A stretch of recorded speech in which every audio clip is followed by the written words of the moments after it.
Chapter 2353. Translator, Endless Fantasy Translation Editor, Endless Fantasy Translation, page 1/1. No one was surprised by Yunjian's sudden change in tone. Wei Min wanted to take Yunjian away, but Yunjian grabbed her by the head and pressed her against the wall. She almost suffocated and screamed for help. Ugh! Let go, ugh, let go. I can't breathe. Brother Jun. Brother Jiejun, save me. Wei Min was pressed against the wall and almost suffocated. Her first reaction was to ask Luo Jiejun for help. Yunjian pinned Wei Min's head to the corner of the wall with one hand, but her eyes were on medical examiner Heng, acting like nothing had happened. Wei Lin. That's your sister. You've gone too far this time. Wei Zhe was the first to rush up and save Wei Min from Yunjian. Yunjian tossed Wei Min to Wei Zhe before he rushed over and slowly took out a napkin from her pants pocket to wipe her hand that had touched Wei Min's head just now. Wei Lin, what's the meaning of this? Wei Zhe finally managed to save Wei Min, but when he saw Yunjian wiping her hand in front of everyone, his face darkened. Wei Lin, I'm on Wei Min's side this time.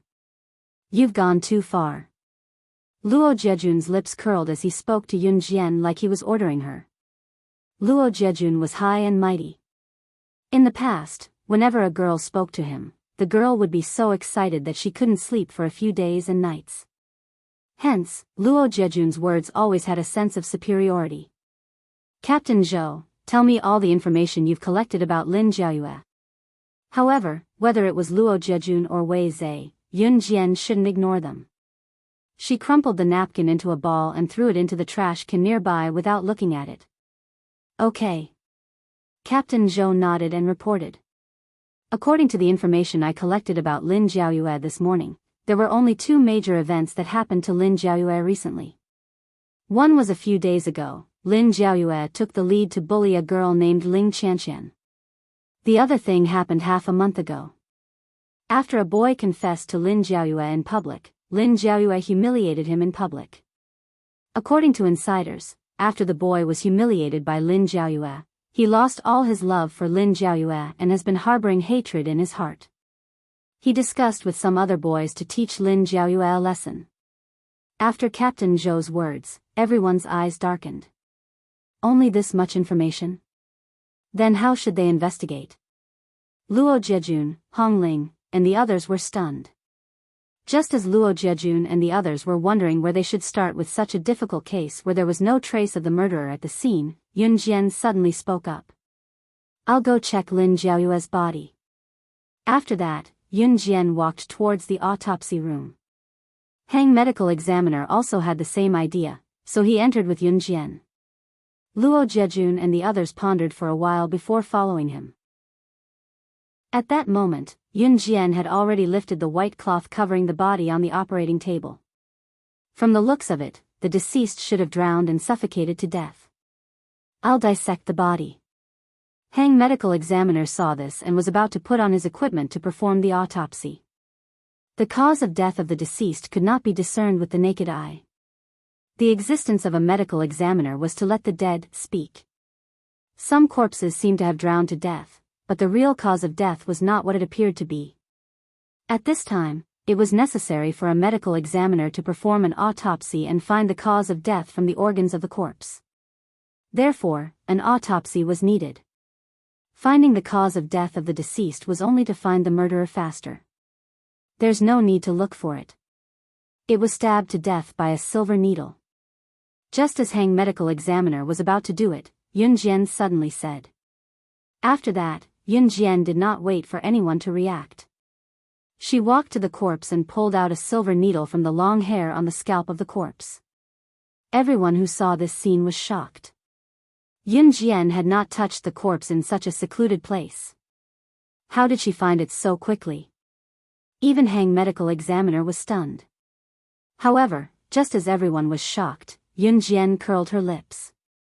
She stared at the extremely difficult to find silver needle and said something that made everyone's eyes twitch fiercely. Only a professional can use the strength of their hands to stab an extremely thin silver needle into the top of a person's head. This move is the basic course of an assassin's organization. Top reading website, M. Chapter 2354. Translator, Endless Fantasy Translation Editor, Endless Fantasy Translation, page 1/1, An Assassin's Foundation Course? HST. Wei Lin, how do you know that this is an Assassin's Foundation course?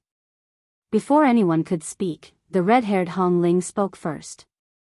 After Hong Ling finished speaking, everyone stared at Yun Jian, as though they wanted to get an answer from Yun Jian. Hong Ling's words were what many wanted to ask. However, Yun Jian did not reply. She glanced to the side and continued, for those who have joined an assassin's organization, this is a compulsory foundation course. However, it does not exclude those who have learned it on their own. From the crime scene, I deduced that the victim was abducted on the way to the toilet and was then forcefully dragged into the toilet. At this point, Yun Jian paused for a moment before continuing. There are obvious footprints at the entrance of the toilet. A normal person's footprints should not be all over the entrance. I have already compared the footprints on the victim's shoes with the footprints at the entrance of the toilet. There is no doubt that it is the victim's footprints. Besides the victim's footprints, there is another person's footprints all over the entrance of the toilet. Obviously, those footprints belong to the murderer. Just from the footprints left behind by the victim at the entrance of the toilet, Yun Jian deduced that the victim was dragged into the toilet halfway. When everyone heard this, they were stunned. Yun Jian's observation was too detailed. No one would have thought of such details. Even medical examiner Hang could not help but twitch the corner of his mouth when he heard Yun Jian's words. Just as medical examiner Hang was about to speak, Yun Jian spoke again, "Please leave first. I have something to confirm. It's not convenient for all of you to be here." After hearing Yun Jian's words, perhaps because of Yun Jian's words, everyone left the autopsy room obediently. Yun Jian closed the door of the autopsy room. 3 minutes later, Yun Jian left the autopsy room. The victim's vagina was ruptured. Judging from the bloodstains, it was ruptured less than 24 hours ago. There are obvious marks on the side of the victim's mouth. From this, we can conclude that the victim was raped and then killed. The murderer covered the victim's mouth to prevent her from crying out. Secondly, it made it easier for him to commit the crime. After Yun Jian left the autopsy room, Ben Ren spoke clearly to everyone. Rape and kill? Didn't Captain Zhou say that half a month ago, a boy confessed to Lin Jiaoyue and was humiliated instead? That boy admires Lin Jiaoyue but harbors a grudge against her. Could he be the one who did this? Luo Jiejun was, after all, the future heir of the Luo family. He possessed intelligence that most people did not have. These words seem to reveal everything. Brother Jiejun has never studied forensic science, but he's just that amazing. This is something that outsiders can never learn. Wei Min, who had been pressed against the wall by Yun Jian and almost suffocated, could not help but praise Luo Jiejun. However, Luo Jiejun ignored Wei Min. He turned to look at Captain Zhou and said, "Captain Zhou, should we detain the suspect now?" Luo Jiejun's words made a lot of sense to everyone present. Even Hong Ling and Wei Zhe felt that Luo Jiejun's analysis at this moment was comparable to Yun Jian's. Medical examiner Hang stood aside, speechless. However, just as everyone was thinking this, Yun Jian suddenly said, "I already know who the murderer is. Captain Zhou, get ready to arrest him." As soon as these words came out, everyone present was dumbfounded. Medical examiner Hang was even more stunned. After being stunned for a moment, he looked at Yun Jian and asked with a changed expression, "What? You already know who the murderer is?" The complexity of this case is probably comparable to an S-rank mission. How long have you been on this mission? You already know who the murderer is. Translator, Atlas Studios Editor, Atlas Studios. Chapter 2355. Translator, Endless Fantasy Translation Editor, Endless Fantasy Translation, page 1/1. The S-level missions in the forensics world were the same as those in the assassin world. SSS level missions, S-level missions, A-level missions, B-level missions. From the big to the small, S-level missions were considered extremely difficult. As for SSS-level missions, they only had a 5% success rate. Lin Jiaoyue's death was a complete mystery. The murderer must be a habitual offender who had erased all traces of the crime scene. Such a mission was considered an S-level mission, at least in the forensics world. For others, even at their fastest speed, it would take them several months to solve an S-rank mission. To be able to solve it, it would be considered impressive. But what about Yun Jian? How long had it been since she took over the mission? Did she already know who the murderer was? While everyone was still in shock, the group had already followed Yun Jian to Sister Biao's classroom. The boy who confessed to the victim was also in the victim's class. Could he really be the murderer? According to the investigation, the boy who confessed to the victim was not in the classroom on the day of her death. It was said that he had applied for leave. Captain Zhou suddenly spoke when they were about to reach Sister Biao's classroom. Yun Jian did not reply to his question. When they reached the classroom, Miss Yang, the homeroom teacher of Sister Biao's class, came out to receive them. Miss Yang was in class at the moment. When she saw Yun Jian and the rest, she hurried over to ask, "How is it? Did you find the murderer?" There were no surveillance cameras near the toilets of the Imperial Academy. This was also the reason why the murderer could not be found. Miss Yang was obviously very concerned about her classmate's death. After all, she was the homeroom teacher and had to take responsibility. "It's still under investigation. Can we enter the classroom to take a look?" Captain Zhou asked. "Of course, please." Mr. Yang had just finished his sentence when he heard a voice. "No need to enter the classroom." Yun Jian's voice suddenly rang out. What was she up to again? Hearing this, Wei Min and the rest's faces flashed with displeasure. However, just as Wei Min was thinking this, Yun Jian had already looked straight at Miss Yang in front of everyone. "You were not there on the night of the incident." "Yeah, last night's self-study session wasn't my class." Mr. Yang nodded. "So after killing Lin Jiaoyue, you framed everything on the boy who confessed to Lin Jiaoyue half a month ago.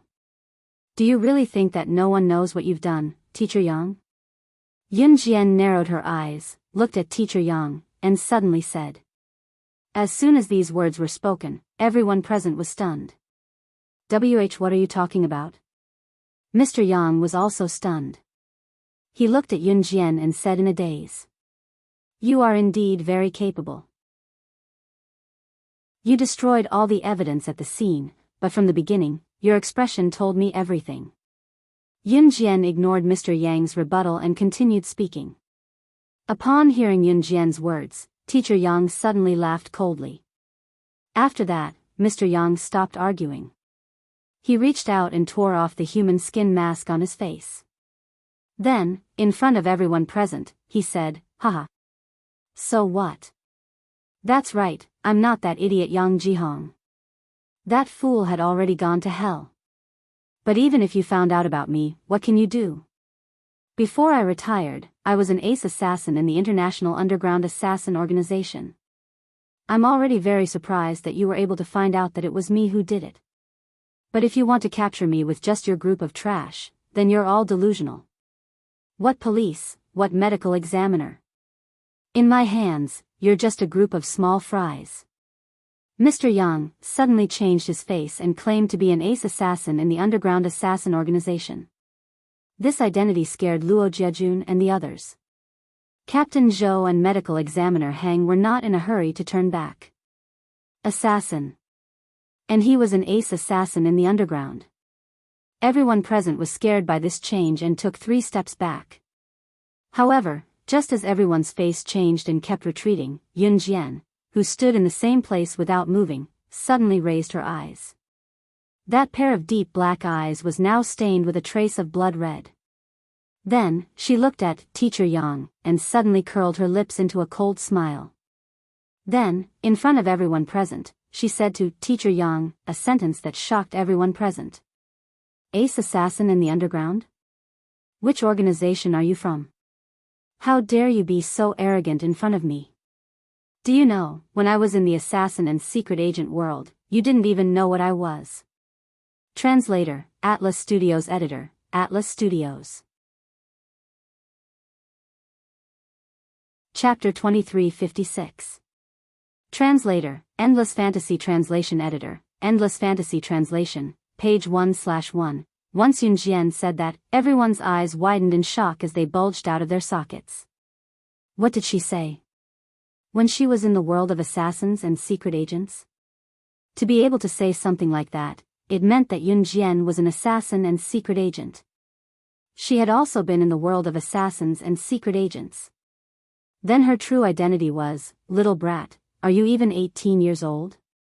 You want to compare who has been in the world of assassins and secret agents for longer? I've been in the world of assassins for 30 years. In terms of experience and ability, I'm definitely not weaker than you. Teacher Yang heard Yun Jian's words and refuted Yun Jian loudly before anyone could react. His words were equally arrogant, but there was a confidence in his words that no outsider could imitate. In Teacher Yang's opinion, Yun Jian was at most an 18-year-old girl. In his words, she hadn't even grown her hair yet she dared to say something like, when I was in the world of assassins and secret agents, you didn't even know what you were. Wei Lin, don't be stubborn. This matter is no longer something we can interfere with. Come back quickly. Let's leave this matter to the police. Luo Jiajun saw Yun Jian standing in front of Teacher Yang, and was afraid that Teacher Yang would hurt Yun Jian. He quickly spoke up and tried to call Yun Jian back. Yes. Come back quickly. You're a genius in the world of forensic medicine. You've already completed your mission the moment you found the murderer. I've already contacted the Biyao City Armed Police Force. I believe that the armed police force will be here soon to assist us in apprehending the murderer. You don't have to interfere with the rest of the matter. Captain Zhou and Luo Jiajun used the same tone to speak to Yun Jian. In fact, Yun Jian's words about being a secret agent and a member of the assassin world were just a bluff from Captain Zhou and Luo Jiajun's point of view. Yun Jian purposely lied to Teacher Yang. Seeing that the situation wasn't right, Yun Jian still dared to speak to Teacher Yang in such a tone. If Yun Jian didn't retreat in the next second, she would definitely lose her life here. Teacher Yang suddenly chuckled. That slut Lin Jiaoyue refused to be my woman and even scolded me for being the scum of society. She said that I would go to hell sooner or later. TSK, look for yourselves, that's what happened to her. But you little brat actually dare to use such a tone to talk to me. Do you want to end up like that bitch Lin Jiaoyue? Teacher Yang spoke in a slow and leisurely tone, giving off a sense of leisure and laziness. At this point, Teacher Yang cast a sidelong glance at Yun Jian and continued speaking in front of everyone. TSK. Seeing how pretty you are, I really can't bear to kill you, but... Teacher Yang. When he said this, he suddenly paused. His black eyes were originally staring at the ground. In the next second, he didn't continue speaking. After pausing, Teacher Yang suddenly raised his eyes that had been staring at the ground. At that moment, he was already charging towards Yun Jian like a bolt of lightning. Immediately after making his move, Teacher Yang bent his hand into a very standard eagle's claw and extended it towards Yun Jian's neck. At the same time, a sinister voice suddenly sounded, but you can still go to hell.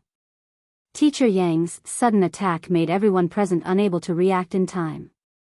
When Luo Jiajun and the others saw this, their eyes fiercely froze and even their breathing stopped at the same time. It's over. It's too late. Yun Jian is finished. That kind of fast killer move. If one hadn't been in the assassin world for more than 10 years, they wouldn't have been able to withstand it. However, just when everyone thought that Yun Jian was finished, they saw that when Teacher Yang made his move, not only did Yun Jian's face not have the slightest bit of panic, but there was also an incomparably cold smile. In the next second, everyone suddenly saw a scene that caused their pupils to shrink and their mouths to open wide in shock. Translator, Atlas Studios Editor, Atlas Studios. Chapter 2357. Translator, Endless Fantasy Translation Editor, Endless Fantasy Translation, page 1/1, translator, Endless Fantasy Translation Editor, Endless Fantasy Translation. Teacher Yang bent his hands into the shape of an eagle's claw, reaching towards Yunjian's neck with lightning speed. He planned to grab Yunjian's neck and kill Yunjian in one move. The speed of his attack, the way he attacked, it was so fast that no one could react in time. His speed, if he wasn't a trained ace assassin, he definitely wouldn't have the ability to do this. An ace assassin from an underground assassin organization. That was a terrifying existence.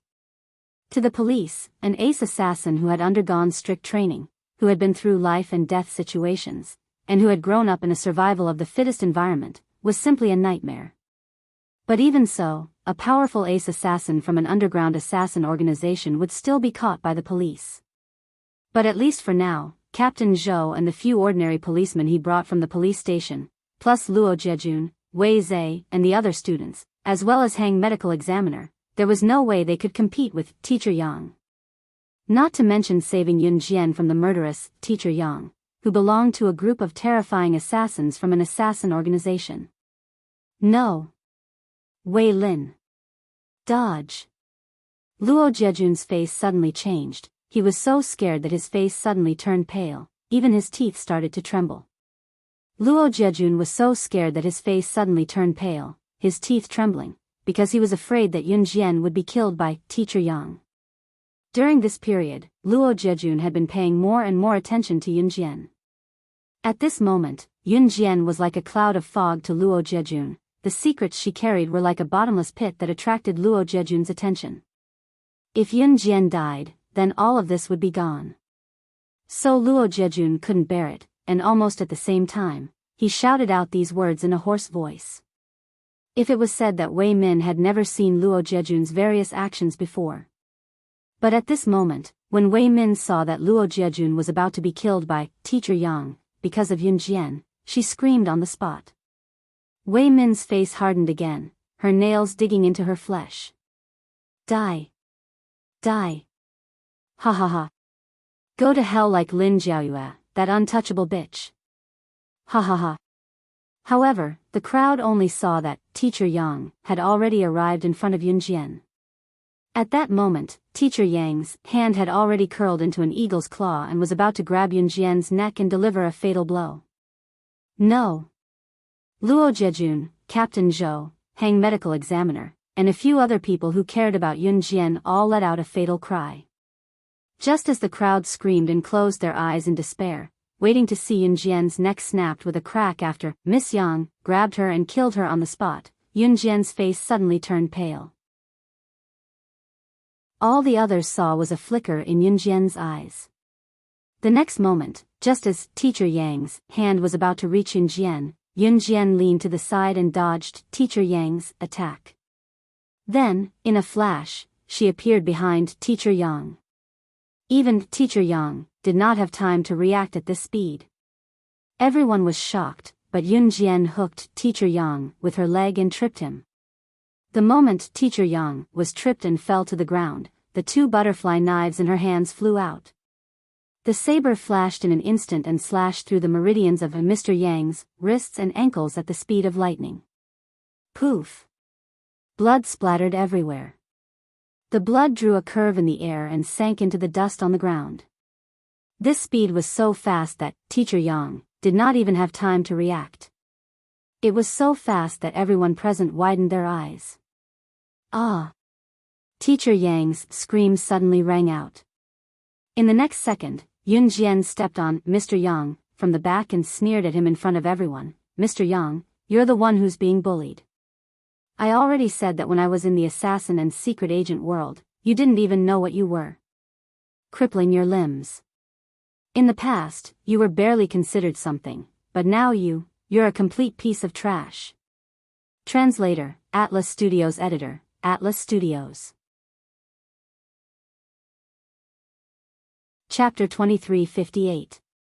Page 1/1. Yun Jian's action of using the butterfly knife to cut Teacher Yang's limbs was completely different from ordinary people cutting their wrists and ankles. These 4 slashes were fast, accurate, and ruthless. It looked like a random cut, no different from a cut on the skin. However, everyone in the circle of assassins and secret agents knew that this was definitely a move that the assassin organization would pass on to the assassin's secret agent when the assassin's secret agent was trained to the peak state. If this move wasn't executed properly, it could even lead to one's death. In order to execute this move, one must be familiar with the use of the butterfly knife, coupled with nimble movements, and a series of continuous movements. More importantly, Yun Jian's seemingly random 4 slashes were actually aimed at the vital points. 4 slashes, just 4 slashes. These 4 slashes had actually severed the meridians of Teacher Yang's left and right hands.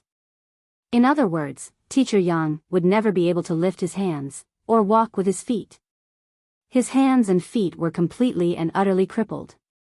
The screaming Teacher Yang was now paralyzed on the ground.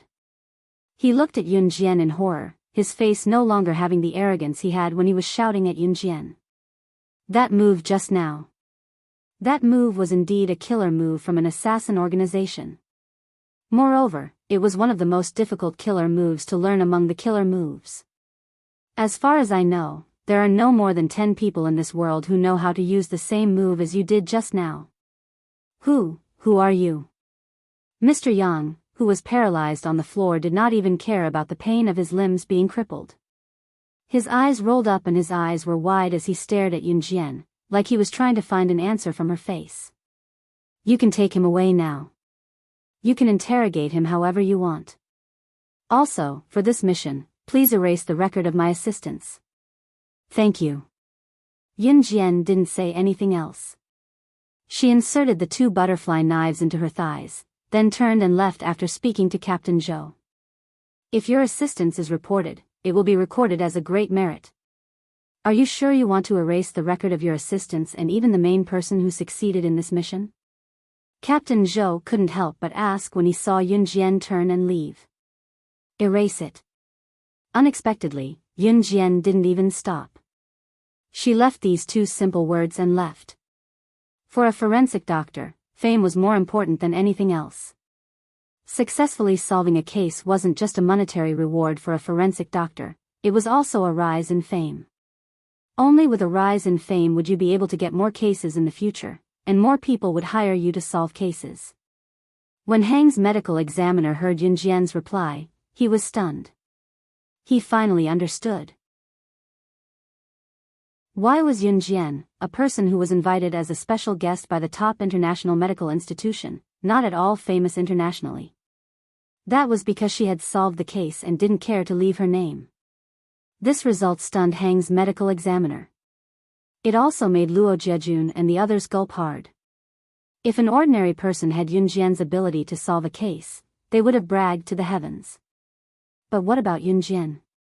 She actually asked to erase her record and didn't ask for credit? Luo Jiejun looked at Yun Jian's departing footsteps and pondered. She was really getting more and more charming. Top reading website, M. Chapter 2359. A few days later, after Captain Zhou arrested Teacher Yang, the results of the case were out. That day, Yun Jian had just arrived at the classroom when her deskmate, Luo Jichen, rushed into the classroom and told Yun Jian about the gossip he had heard over the past few days. Wei Lin, did you know? The results of the case that was solved 2 days ago are out. I didn't expect the police to be so powerful. They solved the case in just 2 days. Take a guess. Lin Jiaoyue's death, who did it? Luo Jichen didn't know what happened that day. He thought that Yun Jian didn't know anything, so he asked Yun Jian in a suspenseful tone. Who? Yun Jian knew it was intentional. At that, Luo Jichen looked at Yun Jian with a grin that said, "You don't know about this, do you?" and spoke. I knew you wouldn't be able to guess. Hee. The truth is out. It was Lin Jiaoyue's homeroom teacher who did it. Lin Jiaoyue's real homeroom teacher, Yang Jihong, was already dead. The person who pretended to be Lin Jiaoyue's homeroom teacher was an ace killer. He was amazing. But he was still caught by the police. As expected of our Z country's armed police force. They're amazing.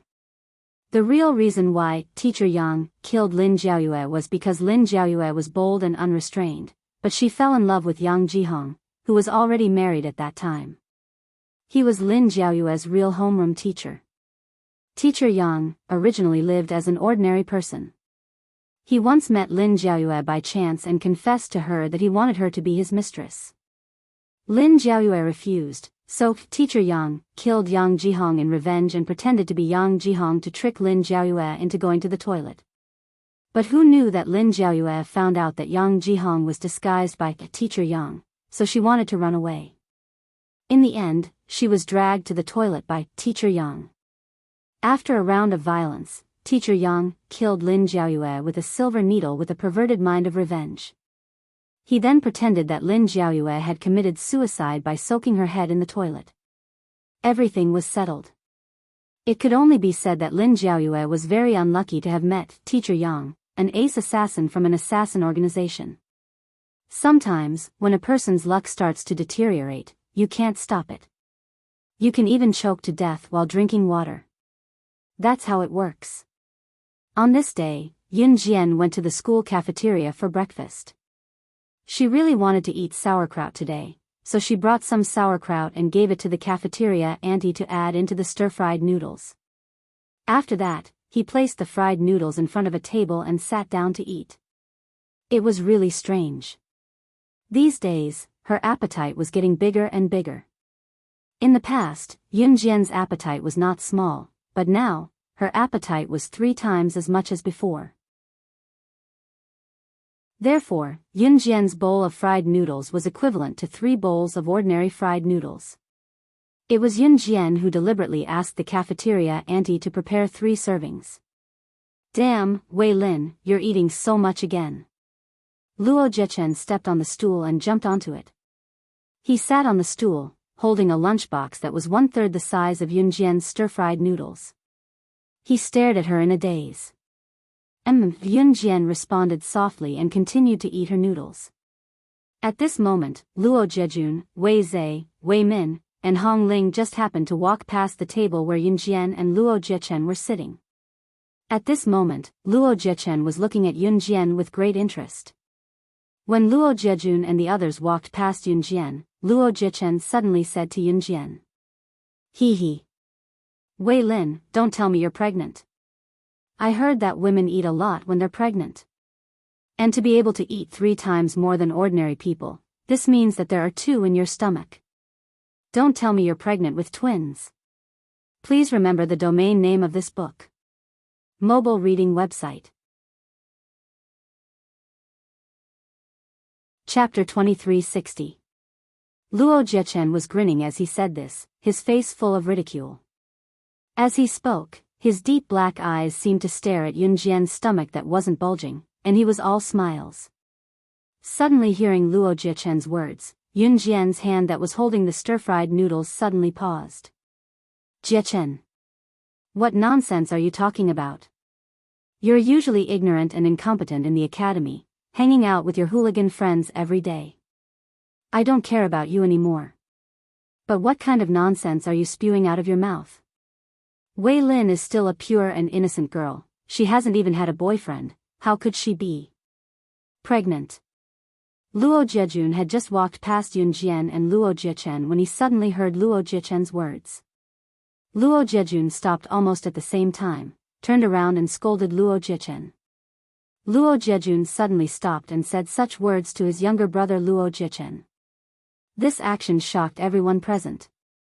Needless to say, Luo Zhejun was paying more and more attention to Yun Jian now. He was just passing by, but when he heard Luo Zhechen's words, Luo Zhejun immediately stopped and scolded his own younger brother in such a tone. And it was because of a girl. This was something that had never happened before. No, brother, can't you tell? I'm just joking with Wei Lin. We usually joke around too. If you don't believe me, you can ask Wei Lin. Luo Zhechen was so scared that his face trembled, and he quickly waved his hand and pointed at Yun Jian. Wei Lin, don't you think so? Luo Zhechen looked at Yun Jian with an expression that begged her for help, and his hands were begging for help. He didn't want his big brother to complain to his dad. Yun Jian responded softly, then she picked up the pickled cabbage stirred in the stir-fried noodles, chewed it, and continued to eat. Yun Jian didn't think that she was pregnant. She used to eat a lot, and recently, she didn't feel like vomiting anymore, so it obviously wasn't a sign of pregnancy.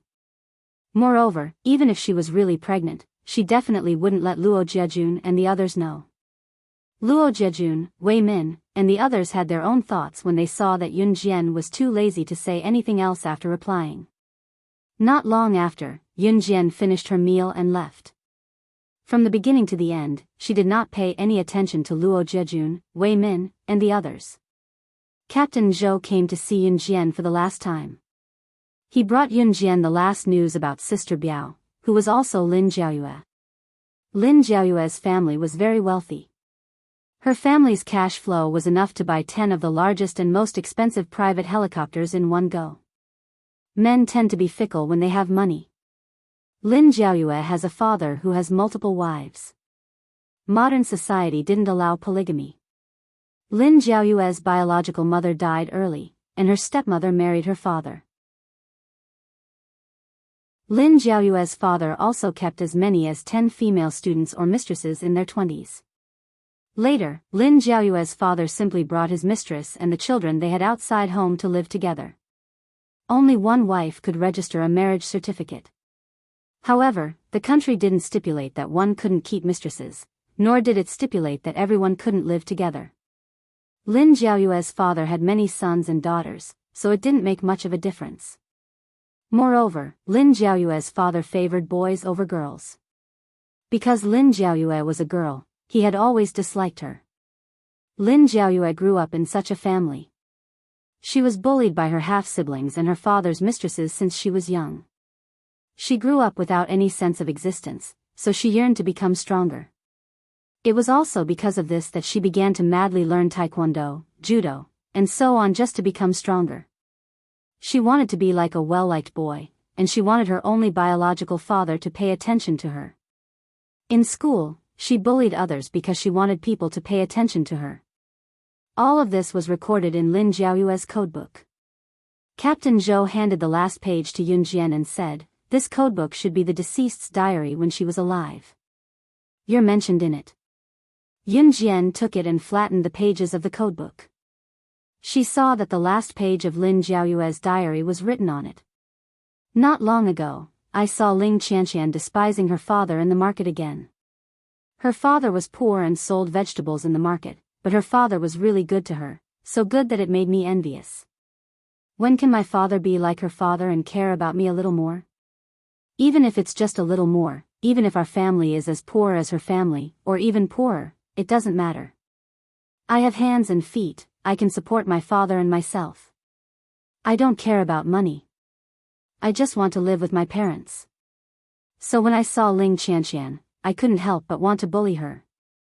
I want her to understand that she should treat her father better, even if her father is just a farmer who sells vegetables. Oh, by the way, I met a very beautiful girl today. She has a strong aura and is very domineering. She's my type. She saved Ling Qianqian from my hands. I heard that her name is Wei Lin, the youngest daughter of the Wei family who just returned to the Wei family. She was also bullied by her sister, Wei Min, but she's so powerful. I heard that she dared to directly fight back against her so-called sister. If I can be as powerful as her one day, then I won't be bullied by them. I really want to be friends with her. I don't know if I'll have the chance in the future, hee. Please remember the domain name of this book. Mobile version of reading website. Chapter 2361. Seeing the last sentence, Yun Jian's red arc slightly closed, and her long eyelashes fluttered up and down. Captain Zhou didn't notice these subtle expressions at all. At that time, Captain Zhou couldn't find any change in Yun Jian's expression when she saw the last page of Lin Jiaoyue's diary. "Can you give me this codebook?" Yun Jian didn't raise her head to look at Captain Zhou and asked bluntly. Originally, the deceased's belongings should be handed over to the deceased's relatives, but I think the deceased's relatives don't care. Even the body of the deceased was claimed by the deceased's nanny. Take this codebook if you want it, Captain Zhou said to Yun Jian after hearing Yun Jian's words. Thank you, Yun Jian said softly, then turned and left. 5 days later. It was a sunny day, but the temperature difference between day and night was huge. In the winter night, the cold wind was bone-chilling. It could make people shiver all over and their legs tremble. It was daytime when the sun was high up in the sky. If people walked to a dark place, they would also shiver from the cold. However, if they stood under the sun, they could feel the warmth of the sun. It wasn't hot at all. Lin family. After Lin Jiaoyue's death, her body was taken home by Lin Jiaoyue's nanny. She was cremated at the crematorium and brought back an urn. There was no intention of holding a funeral inside or outside the Lin family. At this moment, Lin Jiaoyue's father, Lin Xingyuan, was holding a banquet to entertain his business friends. Lin Xingyuan didn't intend to hold a funeral at all. He just wanted to use the funeral of one of his daughters to hold a big banquet, make friends in the business world, and try to expand his company. Lin Xingyuan wasn't good looking. His skin was so rough that it was difficult to look at it directly. He had big ears, a big mouth, and a big nose. His face was flat and rectangular, and he was only 161 centimeters tall. At this time, Lin Xingyuan was holding his mistress, Zhang Xiaomei. Zhang Xiaomei was 168 centimeters tall. When she stood next to Lin Xingyuan, there was a stark difference in height. Dear say, Lin Jiaoyue has already passed away, and this urn is placed at the entrance of our living room. How ominous is that? If you ask me, let's throw that thing out the door. My dear, I say this for the good of our family. How ominous would it be if so many big bosses came up tonight and saw that urn? What a disappointment. Right? At this moment, Zhang Xiaomei was about to stick her full breasts to Lin Xingyuan. She used all her strength to blow air into Lin Xingyuan's ear. Good, good, good. I'll do as you say. Lin Xingyuan patted Zhang Xiaomei's butt and nodded. Zhang Xiaomei was only 20 years old. She was young enough to be his new mistress. She was pretty, and most importantly, she was good in bed. After Lin Xingyuan agreed with Zhang Xiaomei, he hurriedly called the Lin family's only nanny over. Lin Jiaoyue's mother passed away early, so Lin Jiaoyue was raised by her nanny. Lin Jiaoyue's death caused the nanny to be in pain and worry for the past few days. When she heard that Lin Xingyuan was going to move Lin Jiaoyue's urn from the Lin family's living room to the door, the nanny's tears instantly fell. She stood up and resisted Lin Xingyuan for the first time. Master, Yu is also your daughter. She hasn't been buried yet, so let her stay at home for a while. It's cold outside, I'm afraid of her. I'm afraid of her catching a cold. As the nanny spoke, her tears couldn't stop falling. Her good daughter, wow. She was only in her teens, and at such a young age, she had already entered heaven. Moreover, was there no room for her ashes in the house? Is this family yours or mine? You don't want to let it go. Good. Someone, move the urn and all the wreaths, these ominous things out. Lin Xingyuan was so angry that a lump of air came out of his nose and he roared. Someone immediately walked over to throw the urn and wreaths, which symbolized Lin Jiaoyue's farewell, out of the Lin family's door. The nanny cried as she rushed over to stop them, but she was pushed to the ground. Just as the mistress Zhang Xiaomei smirked and her plan succeeded, the door was suddenly kicked open. The solid door was uprooted and kicked over 10 meters away, almost crushing one of the guests. At that moment, a beautiful girl who had stopped outside the door and entered, immediately appeared in front of everyone's frightened eyes. Please remember the domain name of this book. Mobile reading website. Chapter 2362.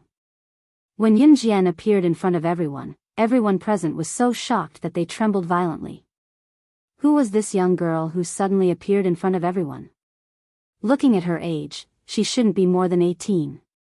An 18-year-old girl had actually kicked away a huge door with a single kick. What kind of leg strength did she have to be able to do that? Everyone present was shocked by Yun Jian's kick. Lin Xingyuan and Zhang Xiaomei were no exception. But after regaining his senses, Lin Xingyuan stared at Yun Jian with vigilance and asked, "Who are you? Do you know where this is? How dare you trespass on private property?" However, Yun Jian only raised her head slightly and glanced at Lin Xingyuan from the corner of her eyes. Then, she walked to the side of the Lin family's hall and walked to an inconspicuous corner. That was where Lin Jiaoyue's urn was originally placed. Security. Security. Get him out of here. Seeing Yun Jian walk to the place where Lin Jiaoyue's urn was placed, Lin Xingyuan shouted loudly in an exaggerated tone. What Lin Xingyuan was afraid of was, of course, not that Yun Jian would destroy Lin Jiaoyue's urn, but that he was frightened by Yun Jian's kick just now. He was afraid that Yun Jian would turn around and deal with him.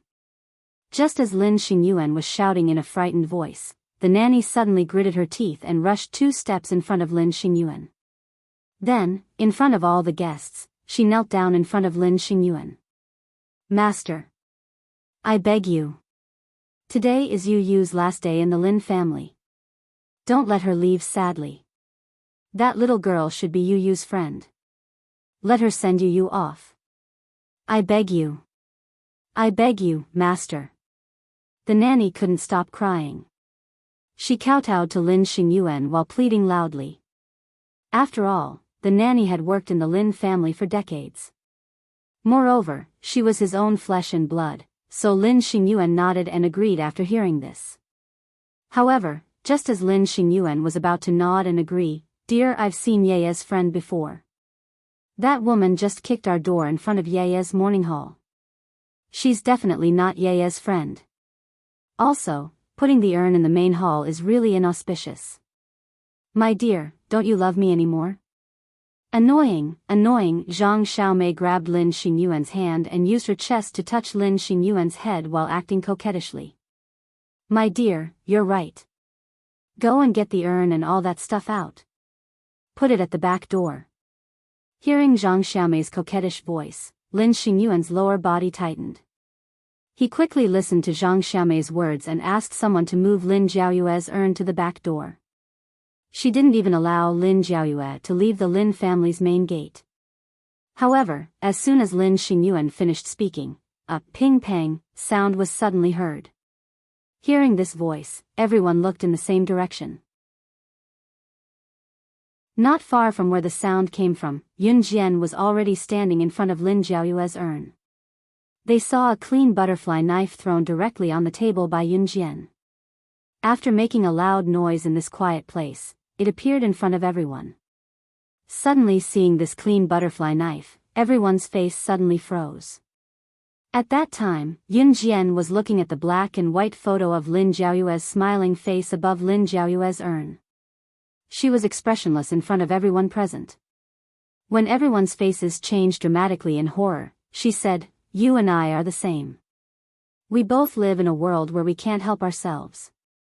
You said that you want to be as powerful as me, and I also want to be as ordinary as you. This butterfly knife has been with me for more than 10 years. The number of souls that died under my butterfly knife is exactly 5,000, no more, no less. Now, I'm giving it to you. I'll accept your wish for you. Please remember the domain name of this book." Mobile version of reading website. Chapter 2363. Yun Jian's words instantly stirred up the shock and fear of all the guests present. Even some people's faces gradually turned as white as a sheet of paper at a speed that outsiders could clearly see. Shock. Fear. Horror. There was not a single person in the crowd who was not affected by these 3 words. For a moment, the scene was so quiet that even the sound of breathing could be heard clearly. Everyone maintained a stunned expression, and no one dared to take the lead and make a sound. Among them, Lin Xingyuan and Zhang Xiaomei's expressions were the most exaggerated. After hearing Yun Jian's words, Lin Xingyuan and Zhang Xiaomei's faces completely froze. The 2 of them were so frightened that their faces changed drastically, and even their bodies started to tremble violently. What did she just say? She said that the souls of the deceased under the butterfly knife were exactly 5,000 people, no more, no less. This, 5,000 people. Could it be that the souls of the deceased under the knife, a total of 5,000 people, were all killed by this girl standing in front of Lin Jiaoyue's urn and portrait? Who was she? How could she kill so many people? Lin Xingyuan never imagined that Yun Jian was such a terrifying existence. He was so frightened that he almost suffocated. You, what do you want? Recalling the scene when Yun Jian kicked over the door when she appeared, Lin Xingyuan was so frightened that his whole body trembled. Then, he stared at Yun Jian and asked in a trembling voice. Zhang Xiaomei, who was standing beside Lin Xingyuan, rolled her eyes and suddenly glared fiercely at Yun Jian. Then, she leaned over to Lin Xingyuan's ear and whispered a few words. Ha, this little friend, thank you so much for coming here to see you for the last time. As her father, I really welcome you. I wonder if you have any requests, you can ask me. Lin Xingyuan looked at Yun Jian with his ugly and fat face and spoke with a fawning expression. Come here, Yun Jian said expressionlessly as she glanced at Lin Xingyuan from the corner of her eyes. After saying that, Lin Xingyuan obediently ran over.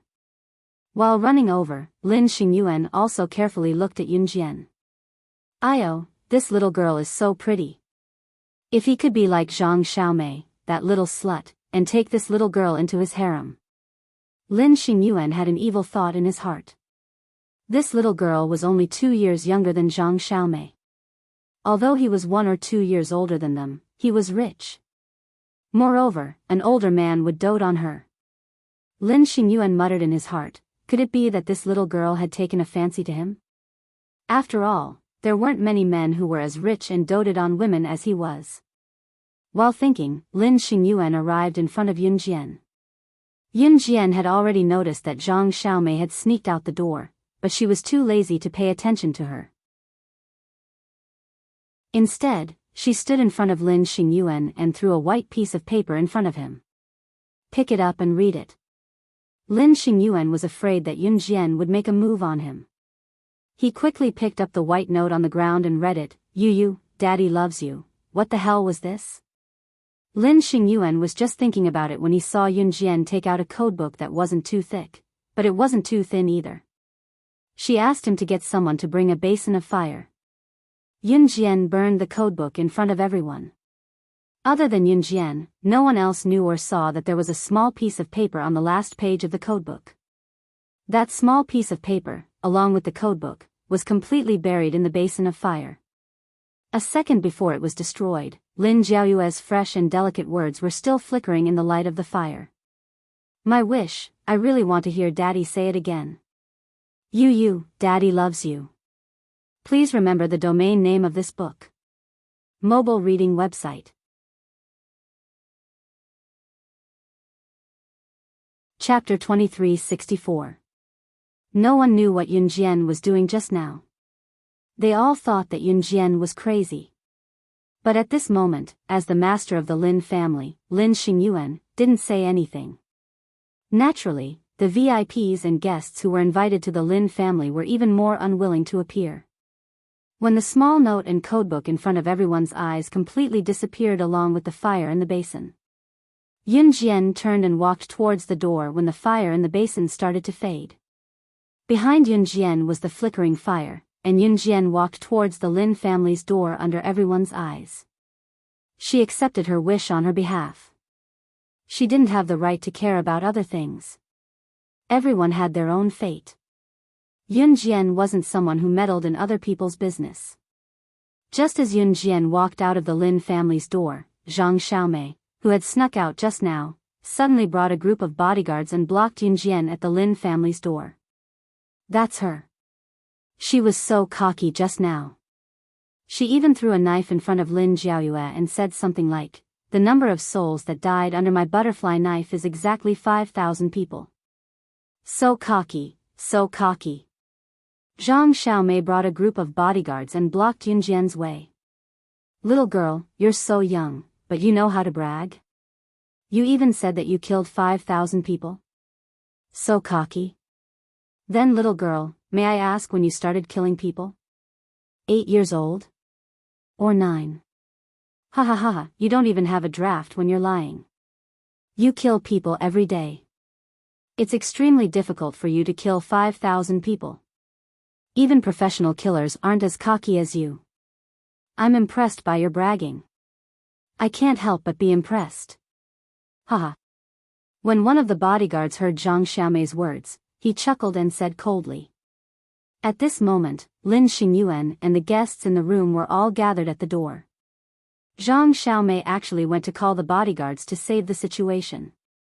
This group of bodyguards has been through life and death situations. I heard that they once rescued their employer from the hands of an international top-secret agent. That's why Big Boss Lin hired them. No matter how good this little girl is, she can't go against the heavens. I reckon that not long after this little girl's bragging will explode. Someone said excitedly. There's going to be a good show. This little girl is really brave, but it's useless no matter how brave she is. The surrounding people started to discuss again. When Lin Xingyuan heard what the people around him said, he lifted his head smugly, no longer looking fearful of Yun Jian like he did just now. At the same time, Yun Jian, who stood in front of the bodyguards, suddenly took out a transparent glove from her pocket and put it on slowly in front of everyone as she spoke. I'm not sure if I'll be able to do anything. A bodyguard from the International Olin Group Bodyguard Company? Hearing this, the group of bodyguards standing in front of Yun Jian, who were excitedly watching Yun Jian put on the glove, were stunned.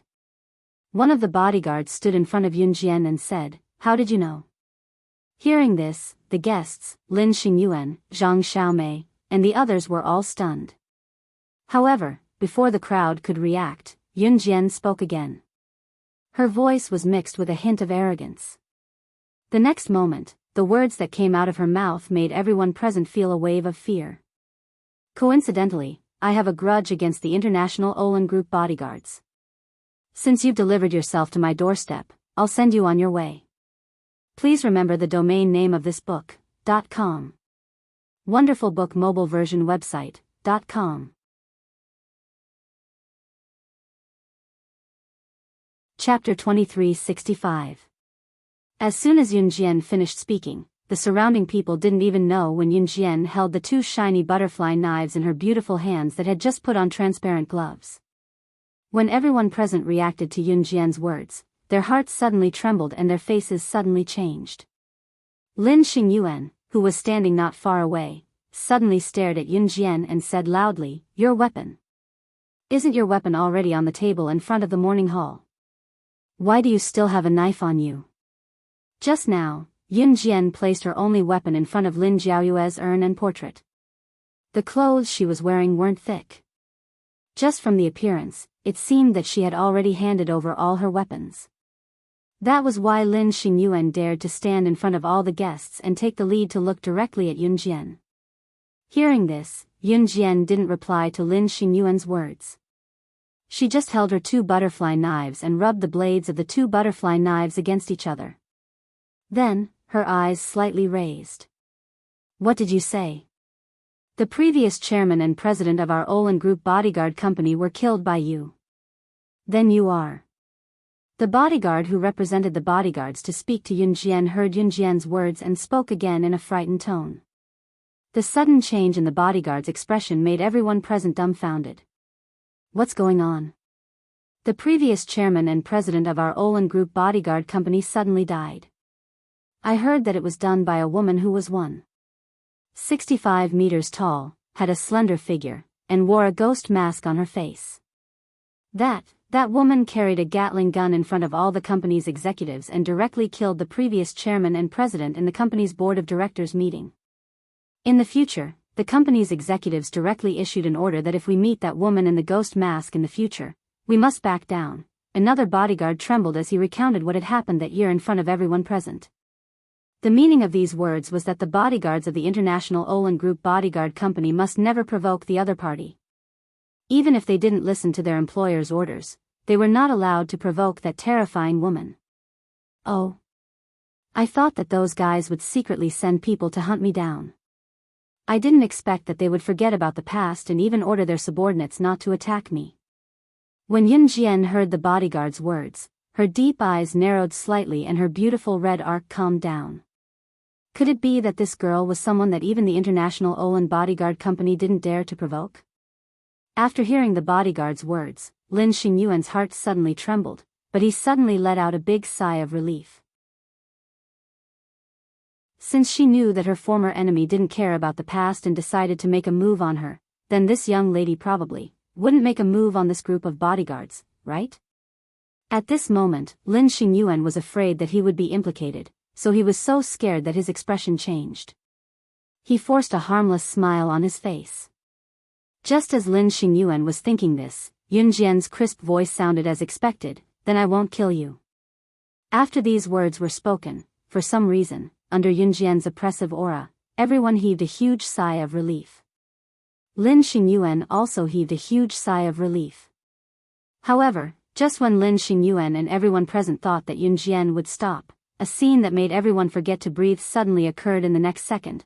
Just as Yun Jian was about to hide the butterfly knife at the tight part of her thigh, she fiercely swung the butterfly knife in one hand. In front of everyone present, she controlled the timing and strength of the butterfly knife's blade and threw it more than 10 meters away, directly stabbing one of the bodyguards in between the eyebrows. This bodyguard was the one who said that Yun Jian was really good at bragging. The knife pierced 3 inches into the wood between the eyebrows.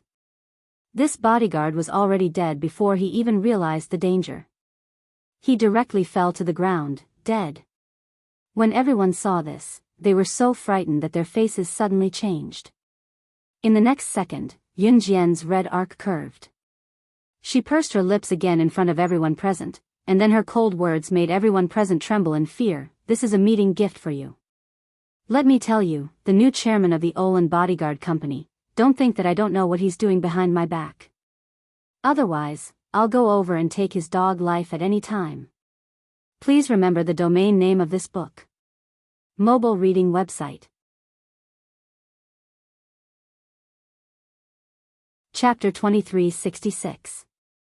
Yun Jian's words rang clearly in everyone's ears, triggering their fear and dread to the point that their faces paled. Lin Xingyuan was so scared that his face was trembling, his lips and teeth were trembling, and his originally sharp eyes became lifeless in an instant. Kill him, he. Lin Xingyuan was so scared that he wanted to hide behind the guests. "Dear, I'm scared." At this moment, Zhang Xiaomei, who thought she was very smart and had even taken the initiative to call for the bodyguards, grabbed Lin Xingyuan with a face full of shock and fear. She hid behind Lin Xingyuan. "Dear, save me. I'm scared. That woman is too scary. She will kill. Zhang Xiaomei said as she grabbed Lin Xingyuan's hand and pushed him in front of Yun Jian. Lin Xingyuan saw that timid and scared look, and his face suddenly changed. Lin Xingyuan's body that was pushed by Zhang Xiaomei to Yun Jian because of fear was also supported by Lin Xingyuan himself, and only then did he stabilize himself.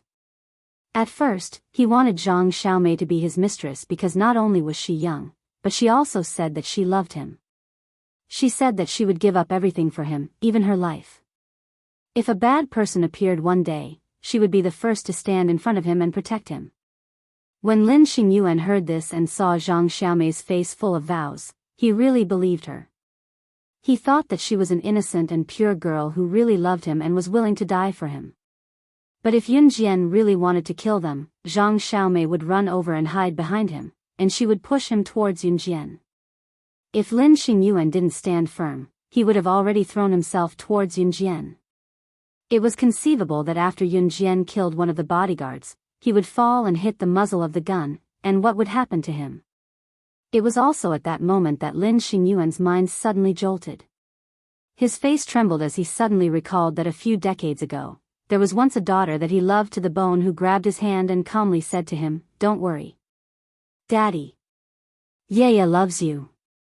It was the kind of love a daughter had for her father. In the future, if Daddy is in danger, you will be the first to rush in front of Daddy. No matter how many demons there are, you will defeat them all. The scene changed. He and his daughter were blocked by a large wolfhound. His little daughter stood in front of the wolfhound and stopped it. She said to her father, who was standing behind her, "Don't be afraid, Yu is here. Yu will always protect you." However, the daughter who had once stood in front of him and declared that she would protect him forever would no longer have the chance to stand in front of him and say those tender but touching words. Never again. There was no chance. Since when did his precious daughter become one of his many children, an existence that he could do without? That fearless child who stood in front of him the moment he was in danger, reaching out with his short little hands. Now, they had become ashes that could be held in a small hand in front of the morning hall. Perhaps when the wind blew, that small handful of ashes would disappear into every corner of this world, never to be found again. Lin Xingyuan, who suddenly thought of this, had tears in his eyes. He suddenly shouted, "Yu." He turned around and pushed Zhang Xiaomei away and rushed to the morning hall of the Lin family's villa. Almost at the same time, Lin Xingyuan ran and knelt in front of Lin Jiaoyue's morning hall. His brows were wrinkled into waves, and tears flowed down his face. God would not forgive those who did wrong easily. If you did something wrong, you would need to pay the same price in exchange. Yun Jian turned her head and looked at Lin Jiaoyue's portrait in front of the morning hall again. Then, she turned around and left without any hesitation. Go, cherish. Once you miss a person, you will never meet again. This was fate. Please remember the domain name of this book. Mobile version of reading website. Chapter 2367. The bodyguards of the Lin family naturally didn't dare to stop Yun Jian from leaving. Therefore, no one said anything about Yun Jian's departure. 3 days later, the fencing competition would officially begin. The fencing competition that had been delayed due to the murder case was finally about to begin. The students of the Imperial College were extremely excited.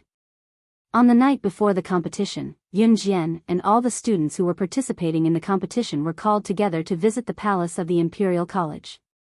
Everyone knew that the first dean of the Imperial College in the last century was John, an aristocrat of country-wise palace. He was also an artisan. After John came to Country Z and founded the Imperial College, the first thing he did was to order people to build a palace that was similar to the palace of Country Y. The architectural style of the palace was pure Country Y. Usually, the palace of the Imperial College was locked with a key from the outside. Only when the annual fencing competition was approaching would the registered students be allowed to visit the palace. At this moment, Yun Jian was walking towards the palace of the Imperial College with a group of students who were participating in the fencing competition. Wei Lin. You're here too. Let's go together. Luo Jiejun's voice came from behind Yun Jian just as she was walking towards the palace with a group of people. Needless to say, Luo Jiejun's tone was very cheerful when he saw Yun Jian. Yun Jian didn't turn around, so Luo Jiejun brought Hong Ling and Wei Min to Yun Jian. Wei Zhe was played by Yun Jian last time and couldn't move his hands no matter how hard he tried. Therefore, he could only give up this fencing competition. At this moment, Wei Min found Yun Jian to be more and more of an eyesore. Not only did she steal Brother Jun from her, she even beat up her brother until he didn't know what was going on. His hands couldn't move and he had no choice but to withdraw from the competition. However, just as Wei Min was about to say something unpleasant to Yun Jian, a voice was one step ahead of Wei Min and suddenly sounded in front of everyone. Wei Lin I'm coming, ha ha ha, let's hurry up and choose the flower sword. If we're late, those little bastards will snatch it away first. Everyone felt a gust of wind blow past them, and then a figure appeared beside them. As Luo Jichen ran to the front of the crowd, he put his hand on his crotch and fastened the zipper. Those who knew what was going on knew that Luo Jichen had just gone to the toilet. He didn't even have time to zip up his pants before he ran out. Those who didn't know would think that Luo Jichen had rushed over after visiting a prostitute. Puff! What the hell are you doing? When Hong Ling saw Luo Jichen's strange look, he grabbed a handful of his short red hair and laughed out loud. Get lost. He's just like my brother. I can't be bothered to see you. Luo Jichen pushed Hong Ling aside and walked over to Yun Jian. He said to Yun Jian, "Don't worry. Wei Lin, let's go quickly. If it's too late, all the swords for tomorrow's fencing competition will be taken away." One of the main reasons he came to the palace was because there were many flower swords hidden inside the palace. Fencing was another name for the sword used in fencing competitions. Not only were there many flower swords hidden inside the palace, there were also many names, portraits and statues of the fencing geniuses from the Imperial College that were hidden in the palace. The college allowed the students to come here every year.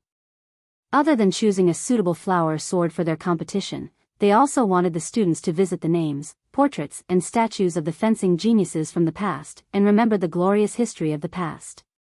Everyone quickly came to the interior of the palace, but just as they arrived at the interior of the palace, Yun Jian didn't see any flower swords to choose from. Instead, she saw a tall and familiar handsome man wearing the uniform of the Imperial College, walking towards her from not far away. Please remember the domain name of this book. Mobile version reading website.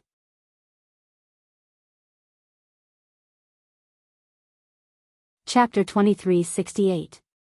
Yun Jian was slightly stunned when she saw the familiar figure before her. Cheeks flushed in the next second. Although there was no change in her expression, Luo Jiejun could clearly see the change in Yun Jian's gaze when she saw Ce walking over. It was something he had never seen on her face before. "Who are you?" Luo Jiejun extended his arm almost instinctively to stop Ce. Just as he extended his arm, Ce grabbed Luo Jiejun's wrist without even looking at him and broke it with a crack before tossing the man aside. Then, Ce grabbed Yun Jian's hand and walked to a corner of the palace without a word. F***ck. Luo Jiejun's hand was broken. He spat out a curse, but he didn't chase after them. In a hidden corner of the palace, Ce pinned Yun Jian against the wall and nibbled on her soft lips. It was only when the storm was over that he pulled her into his arms. "Xiao Jian, I've settled everything. I'll stay here with you," Ce's low voice rang. Be it in Hun Group or Deity Continent, there were tons of things waiting for him to do. In spite of it, Ce had already settled everything and enrolled in Emperor Academy to stay by her side. It was uncertain when the mysterious person would open the passage from Deity Continent to Puyo City, but Ce knew that he had to stay here with her. Yun Jian replied as she hugged Ce. Her lips were pursed and her cheeks were rosy. It was a pretty sight. What followed was another round of passionate kisses like a storm.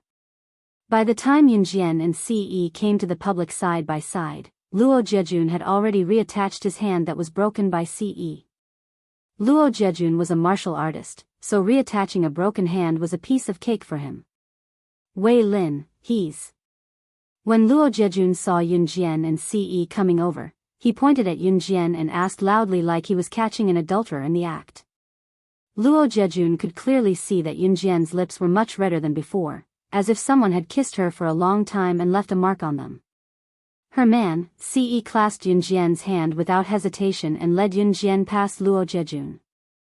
Ce had enrolled in school and signed up for the fencing competition, but he did not bother to take part. Both of them chose their fangs. They were supposed to stand where they were with the other students and wait for them to choose their fangs before they left. However, Ce held Yun Jian's hand and stood beside an antique window on the third floor of the palace, asking Yun Jian, "Xiao Jian, can we jump?" He was going to take her to skip school. There were teachers on the first floor, so the fastest and most convenient way to skip school was to jump down from the third floor of the palace. Yun Jian nodded. The third floor was a piece of cake. Then, Ce held Yun Jian's hand and leaped down from the third floor of the palace with her to the outside. They left the school by jumping over the wall. Ce was not interested in school. There was only one thing he was interested in, her. When Yun Jian got into Ce's Lamborghini sports car, Ce told Yun Jian, "The mystery man will probably take action soon. I'll always be with you, I won't let you get hurt." Ce would only say this when there was no one around. Yun Jian nodded. Ce glanced at Yun Jian and stared at her soft red lips. Unable to hold himself back, he kissed them again. In the end, his hand found its way to her buttocks. Just as he touched her buttocks, however, Ce felt a trickle of water. He frowned and raised his hand to take a look, only to see that the water flowing on his hand was blood. Please remember the domain name of this book. .com, Wonderful Book Mobile Version Website. .com. Chapter 2369. Translator, Endless Fantasy Translation Editor, Endless Fantasy Translation Translator, Endless Fantasy Translation Editor, Endless Fantasy Translation. Ce had seen plenty of blood. Be it the blood of the dead or the living, it made no difference to Ce. He had never panicked at the sight of human blood. This time, however, Ce paused and stopped what he was doing. His piercing gaze was fixed on Yunjian's pale lips, his previous aloofness and nonchalance turning into endless panic. Xiao Jian, what's wrong? Are you feeling unwell? The amount of blood was nothing like when his Xiao Jian was on her period. Once Ce was done with his panicked words, he did not even bother to open the door. He kicked it open and scooped Yunjian up, leaving the Lamborghini sports car behind to carry Yunjian to Emperor Academy's infirmary. Ce's expression was terrifyingly dark. It was only when something happened to Yunjian that his aloofness would change completely. His Xiao Jian was fine in the palace just now, but after jumping down from the third floor, once he thought about it, Ce clenched his fists that were carrying Yunjian. If he was not in a hurry to send Yunjian to the hospital, he would probably punch himself to death. The Imperial College had its own school doctor's office, and the medical equipment was considered to be very complete in the college. Many illnesses, including women's private matters, could be handled by the Academy's infirmary. Hence, Ce carried Yunjian all the way here. His tall and handsome figure attracted a lot of attention from the Academy, but Ce did not care. They passed by Emperor Academy on their way to the palace that Yunjian and Ce had visited just now. On the third floor of the palace, Luo Jiejun grew increasingly agitated when he saw Yunjian and Ce leaving. In the end, he ditched Wei Min, Hong Ling, and the others and hurried to apply for leave from the teacher and left. Wei Min did not bother to stay with Hong Ling either. She stood by the ancient window on the third floor of the palace in a huff, her mind drifting away. Hey, isn't that the transfer student who just came today? Ah. He's so handsome. How can there be such a handsome guy? He's carrying a girl too. It's true. He's so handsome. I used to think that our school's Master June was the most handsome person in the world, but after seeing this transfer student, I realized that I don't even want to look at him anymore. Two girls who were standing by the window not too far away when they saw a handsome figure running by Yunjian from the bottom of Emperor Academy. They covered their faces in excitement. Their voices attracted Wei Min's as well. The man who carried Wei Min was running translation was carrying Wei Min translation. Translation. When Wei Min saw this, her eyes twitched fiercely. In the next second, she turned around and went down the stairs of the palace. She casually applied for leave from her teacher and left the palace. Before Yunjian could react and explain herself, Ce had already carried her to the school doctor's office and placed her on the examination bed. The school doctor in charge of the examination was a female doctor. After examining Yunjian, she did not find anything wrong with her body. She was still a little suspicious. Why would her lower body bleed all of a sudden? However, in order not to be mistaken as a quack, the female doctor pressed on Yunjian's stomach twice and concluded that the cause of Yunjian's lower body bleeding was. The female doctor also prescribed some medicine for Yunjian. When she passed the medicine to Ce, she saw that there was a trace of sweat on Ce's originally handsome face, which would not change even if the sky collapsed. It was obvious that he was concerned about Yunjian's condition. The female doctor was afraid that she would be mistaken as a quack, so she pinned the blame on Ce. Young man, I see that you're young, handsome, and responsible. I didn't expect you to be such a person. You actually dared to bring your girlfriend to play a game of jumping from the third floor. You're unscathed, but do you know that your girlfriend already has? Translator, Endless Fantasy Translation Editor, Endless Fantasy.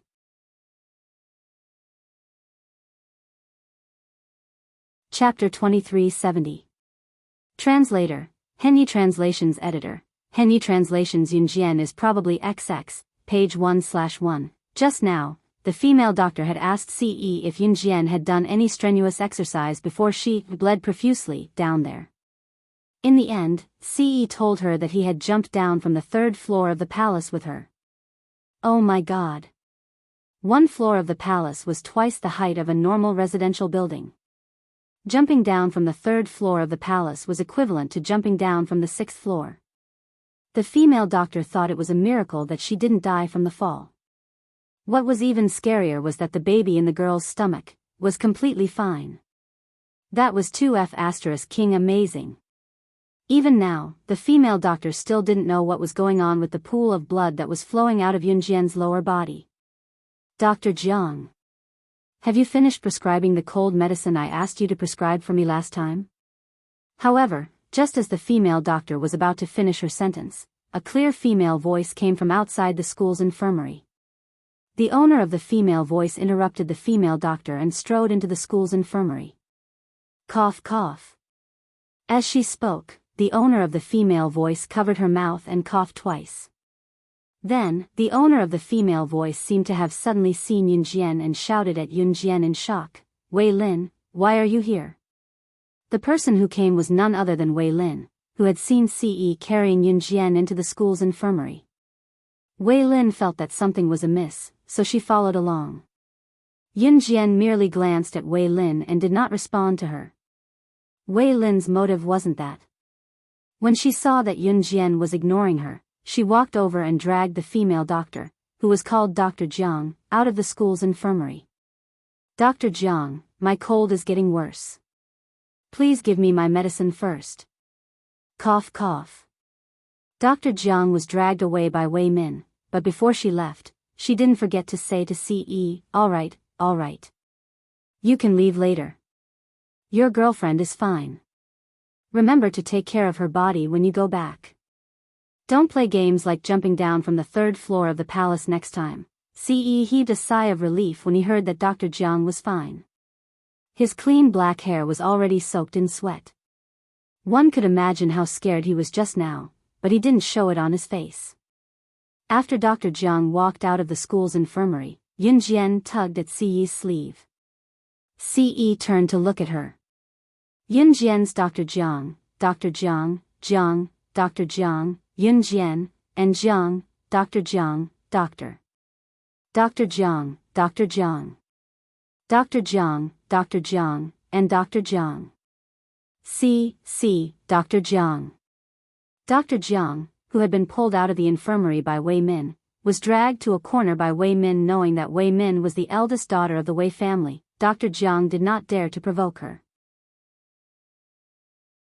After Dr. Jiang was dragged to the corner, Wei Min crossed her arms and looked at Dr. Jiang. I'll give you 2 choices. First, work for me. Second, pack up and leave. Dr. Jiang, I think you're a smart person. You should know what to choose. Wei Min crossed her arms and said bluntly to Dr. Jiang. The Wei family was a famous and influential family in Biyao City. The children of the Wei family were all powerful people in Emperor College. Moreover, the eldest daughter of the Wei family, Wei Min, was different from the youngest daughter of the Wei family, Wei Lin. Wei Lin had been lost for many years. Among the daughters of the Wei family, Wei Min was undoubtedly the most favored. Dr. Jiang was not stupid. She immediately said to Wei Min, Miss Wei, what's the matter? Just say it. After hearing Dr. Jiang's words, Wei Min pursed her lips and asked, what's the situation with Wei Lin? Tell me. When Dr. Jiang heard this, she told her everything she knew. I pressed her stomach just now. According to my experience, there's a 99% chance that she should be pregnant. Translator, Atlas Studios Editor, Atlas Studios.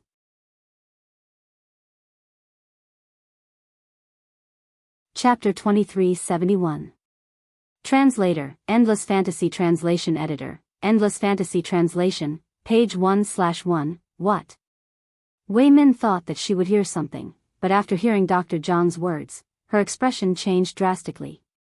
It was only when Wei Min realized that she had shouted too loudly that she reached out to cover her mouth. Her eyes widened in disbelief. Wei Lin was pregnant. With whom? Whose child? What did she go through before she returned to the Wei family? Could it be that the child was the child of the breathtakingly handsome man who was dozens of times more handsome than her handsome brother? No. How was that possible? Why? Why was Wei Lin's man better than hers? After hearing the news, Wei Min clutched her long hair tightly with both hands, her brows furrowed tightly. She's really pregnant? Wei Min repeated through gritted teeth.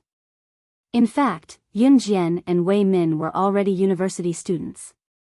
It was just that the rules of the Imperial Academy made university students' lives look more similar to high school students. It was not strange for university students to get pregnant in today's society. There were even rural families who married their daughters off at the age of 15 or 16. At the age of 18, they should be mothers of 2 children. In 2003, there were not many people who were admitted to university in this era.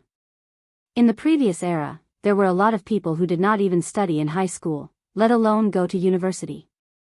If one were to push back the time to the previous century, in Qin Yu's era, one had to rely on exam results to enter junior high school from elementary school. At that time, half of the students could not even enter junior high school from elementary school. In that era, what could they do if they could not go to school early? Of course, they could go out and find a job. If they went out to work early, they would meet people early and get married and have children early. In 2003, there were many people who got married and had children early in this era. However, they had to be of legal age to get a marriage certificate from the Civil Affairs Bureau. Although Wei Min was shocked, it was not to the point of disbelief. I've been practicing medicine for so many years. I used to be in the gynecology department. Even the gynecologists in Biyao City's People's Hospital can't compare to me in terms of belly touching. Don't worry, I'm sure of it. As soon as Wei Min finished speaking, Dr. Jiang spoke. At this point, Dr. Jiang frowned again and asked in confusion, "What's the matter?" But the strange thing is that the two of them just jumped down from the 3rd floor of the palace, which is equivalent to 6 floors of an ordinary residential building. The scary thing isn't that nothing happened to the two of them. You have to know that the first 3 months of a normal girl's pregnancy is the most important period of protection. In the end, the girl jumped down from a height of 6 stories, and the baby in her belly was completely fine. If it were anyone else, they would have had a miscarriage long ago. And her stomach is as hard as steel. It's as if she's not pregnant at all. For a girl to be able to do this, her body should be strong enough to beat up the men from the special forces. This is too scary. Dr. Jiang's words made Wei Min gasp in shock. Then, Wei Min asked Dr. Jiang, "Is there any way to make her miscarry?" After hearing Wei Min's words, Dr. Jiang was silent for 2 seconds before she said, "This is not easy to do. That girl's physique is too good. Even if you hit her stomach with an iron rod, she won't easily miscarry. But it's not completely impossible." Top reading site, M.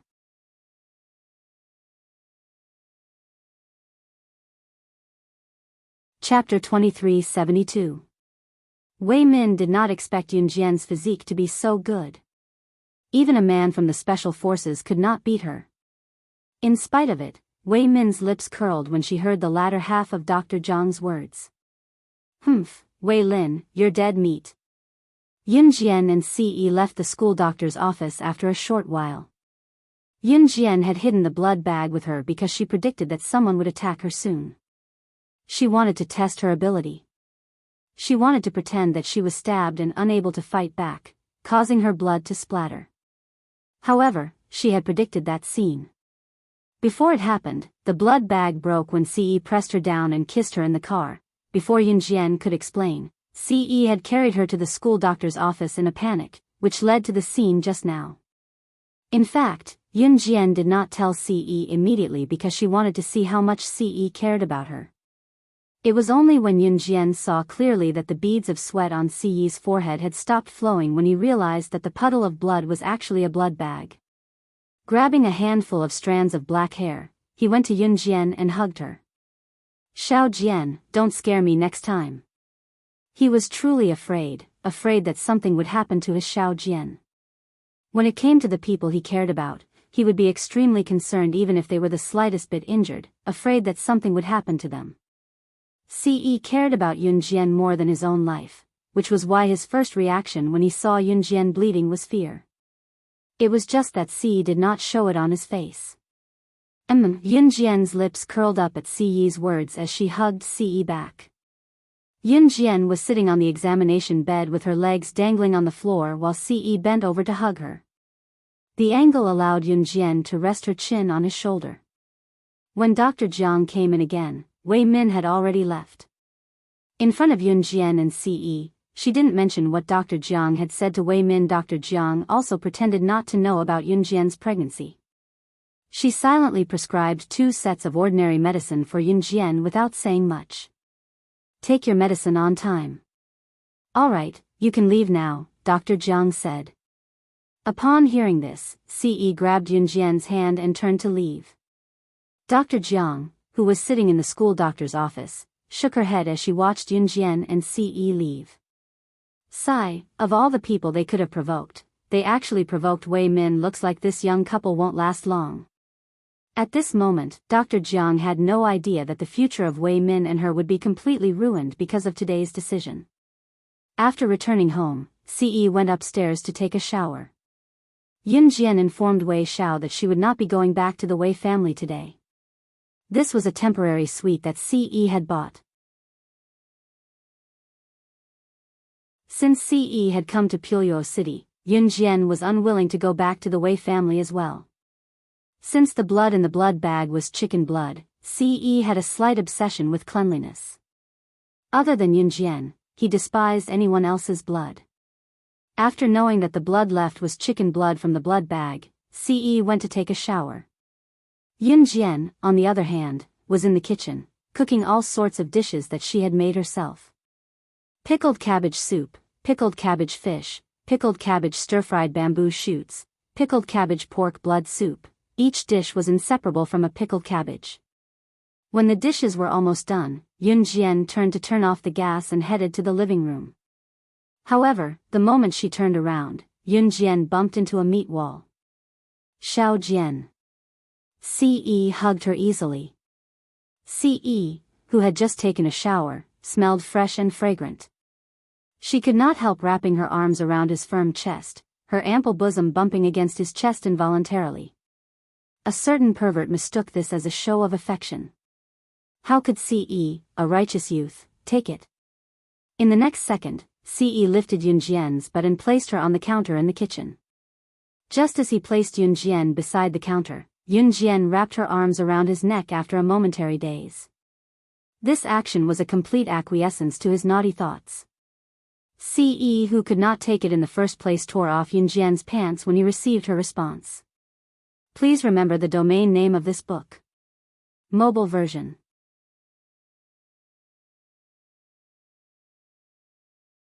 Chapter 2373.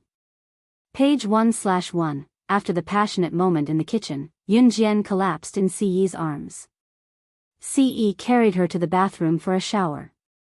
By the time Ce carried her back to the bedroom, Yunjian was already asleep.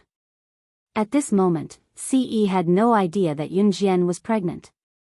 Yunjian was also unaware that she had a new life in her stomach. Perhaps it was because of the new life in Yunjian's stomach, or perhaps it was because of Ce's company, but Yunjian's vigilance had completely relaxed. She slept very deeply and peacefully. Since Ce had followed Yunjian to the Imperial College, he naturally wouldn't leave anytime soon. The next day, Ce arrived at the Imperial College with his 5 fingers interlocked with Yunjian's. After entering the college, Ce didn't care about the opinions of others. Fortunately, the students of the Imperial College came from wealthy families and had high social status. Teachers usually didn't dare to criticize the students, so even if they saw them on the way, they wouldn't say anything. Also, because today was the annual fencing competition, there were no classes for the entire day. The students arrived at the Imperial College's gymnasium early in the morning and sat in the spectator seats, waiting for the competition to begin. In the spectator seats of the gymnasium, the seats closest to the temporary fencing arena were the VIP seats. Usually, the people who sat in the guest seats were either the school's leaders or the higher-ups. Otherwise, they were the school's board of directors or important figures. After accompanying Yun Jian to the waiting area for the fencing competition, Ce walked directly to the VIP seats with one hand in his pocket. He casually picked a VIP seat and crossed his legs after sitting down. Above his handsome face, his starry eyes stared for a long time at Yun Jian's silhouette that had just disappeared from the waiting area. He wasn't participating in the waiting area for the fencing competition. The students who were going to participate in the competition were already waiting in the waiting area. The competition hadn't started yet. Yun Jian walked over and picked out the one she had picked in the palace from the pile of swords. She had just turned around when she saw Luo Jiejun, Wei Zhe, Wei Min, and Hong Ling. Just as she was about to walk past them, Luo Jiejun suddenly called out to her, "Wei Lin." After speaking, Luo Jiejun was silent for a while, then said, "Be careful." Ce's appearance was something Luo Jiejun never expected, but he still wasn't convinced. Glancing around the waiting area, Luo Jiejun did not see Ce. He had already investigated and found out that Ce had signed up for the fencing competition. This meant that Ce was incompetent and did not dare to go up in the arena. Seeing Yun Jian now, Luo Jiejun had nothing to say. He could only play the sentimental card and remind her to be careful in the competition later. However, after hearing his words, Yun Jian walked past him as if she didn't hear him at all. Seeing Yun Jian walk past her with such a proud attitude, Wei Min thought to herself. She was pregnant, but she still wanted to seduce her brother Jiejun. Wei Min clenched her fists and stared at Yun Jian's stomach for a long time. Not far from the audience, someone had already started a bet. Come, come, come. Place your bets. Place your bets. Who do you think will get first place in this year's fencing competition? Hurry up and place your bets. For this year's fencing competition, we'll return you 10 times the amount of your bet. Someone sat on a low stool next to the betting table, took down the names of the people who placed their bets, and shouted for them to continue placing their bets. The students here were all rich second-generation heirs, so they could still afford small bets. I heard that a very beautiful girl is also participating in the fencing competition this year. She even said that she's going to get first place. It's the Wei family's long-lost daughter, Wei Lin. Hey! Let's bet, what place will she get? She's a girl. No matter how beautiful a girl is, it doesn't mean that she's strong. She's even been separated for 10 years. She's just going on stage for a show. What kind of strength can she have? I bet that she'll definitely be third from the bottom in this year's fencing competition. There were endless discussions at the scene. The staff member who set up the betting table was also writing non-stop with the pen in his hand that was used to register the bets placed by the students. However, just as the staff member who set up the betting table was making the last stroke on the registration book in his hand was suddenly taken away, along with the black pen in his hand. Then, a handsome man who angered both men and gods took a black pen and made a tick next to the name, Wei Lin, in front of everyone's eyes. Then, he threw the registration book and the black pen back to the staff member's table. At the same time, a black card fell from the handsome man's hand into the staff member's notebook. A mellow voice then came out of Ce's thin lips. His words stunned everyone around him, and their faces turned pale. Bet on first place, $1 billion USD. Top reading website, M.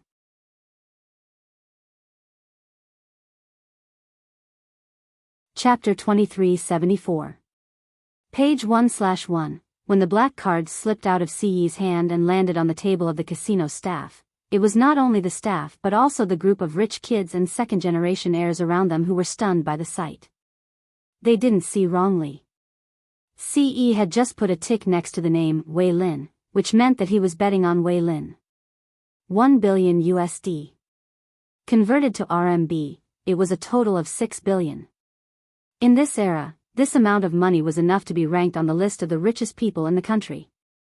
One had to know that no matter how rich a rich second-generation heir was, having a few $100,000 a month of pocket money was already considered a miracle. But this handsome guy wearing the Imperial College uniform, who couldn't accept any rebuttal, actually bet $1 billion USD. This was simply an inconceivable matter. You. The staff stuttered with his round, dead fish eyes staring at CE. After a pause, he sucked in a deep breath before continuing. Do you really want to use $1 billion to bet? The staff thought that CE was crazy.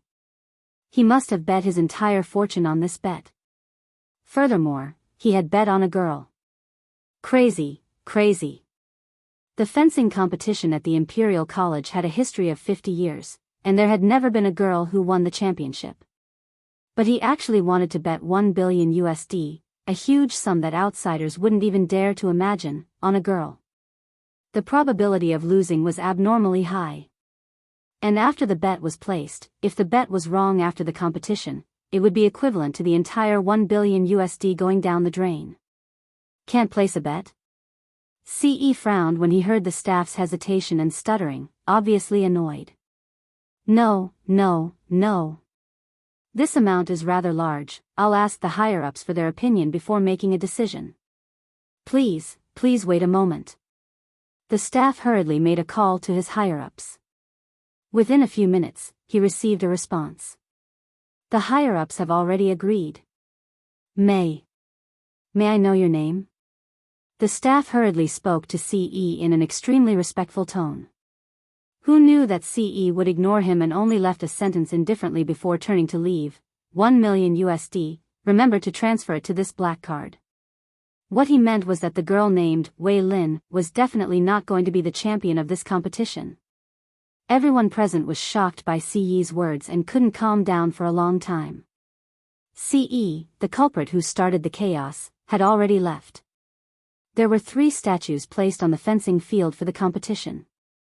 Before the competition began, Yun Jian and the other students who were participating in this year's fencing competition were invited to stand in a row in the fencing ring to listen to the host introduce the 3 statues of great figures that represented the history of fencing in front of the entire school. Of the 3 statues, one of them is the dean who founded our Imperial College in the last century, John. The taller male statue is a graduate of our Imperial College. He was a fencing genius in the last century. His talent in fencing was popular all over the world. He once sat on the seat of the world's #1 international fencing champion. For a full 20 years, no one could shake his position until his death. And the owner of that female statue is the famous female fencer from the last century, Biyao. Her fame in the field of fencing has spread all over the world. She's even more famous than the male statue. She is a legend in the field of fencing.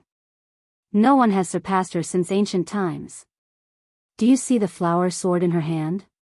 Legend has it that as long as you have that flower sword, you will never be defeated in a fencing competition. The owner of the female statue, the legendary female fencer Biyao, met with an accident during a voyage, and the legendary flower sword, which was said to be a guaranteed winner in a fencing competition, disappeared along with its owner. From then on, no one has seen that legendary flower sword. Top reading website, M.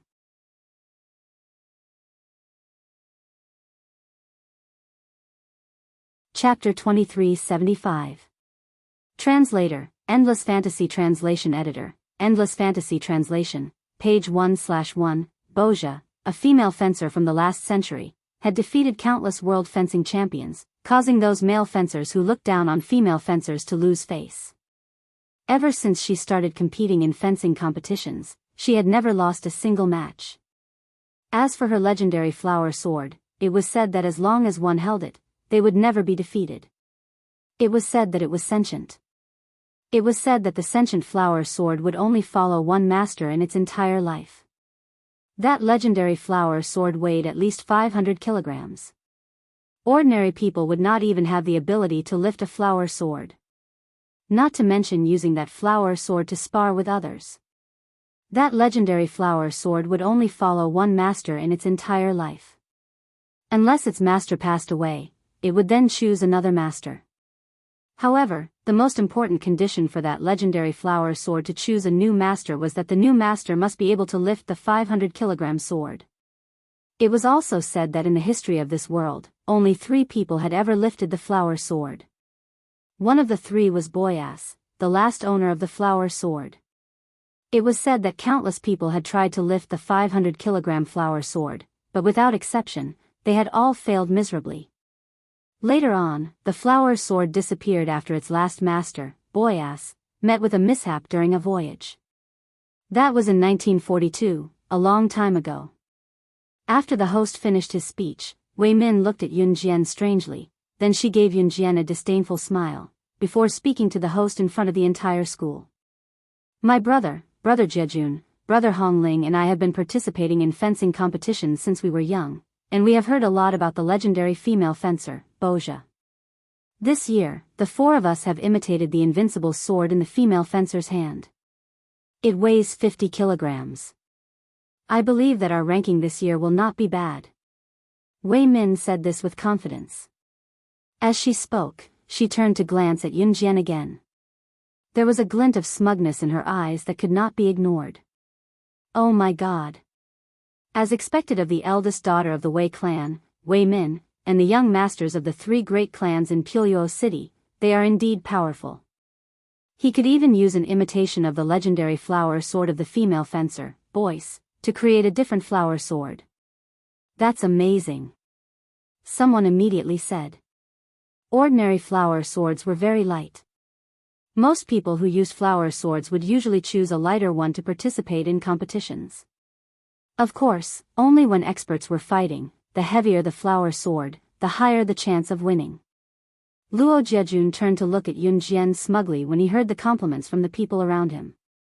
He tried to see if Yun Jian's face, to see envy or respect for him. However, Luo Jiejun did not see Yun Jian's. Yun Jian, who was standing in front of the crowd, raised her brows and asked the host in front of the crowd, "Is the legendary flower sword you're talking about the one that weighs 500 kilograms? Is it made of pure gold, and has a golden rose engraved on the hilt?" The host was stunned for a moment, then nodded.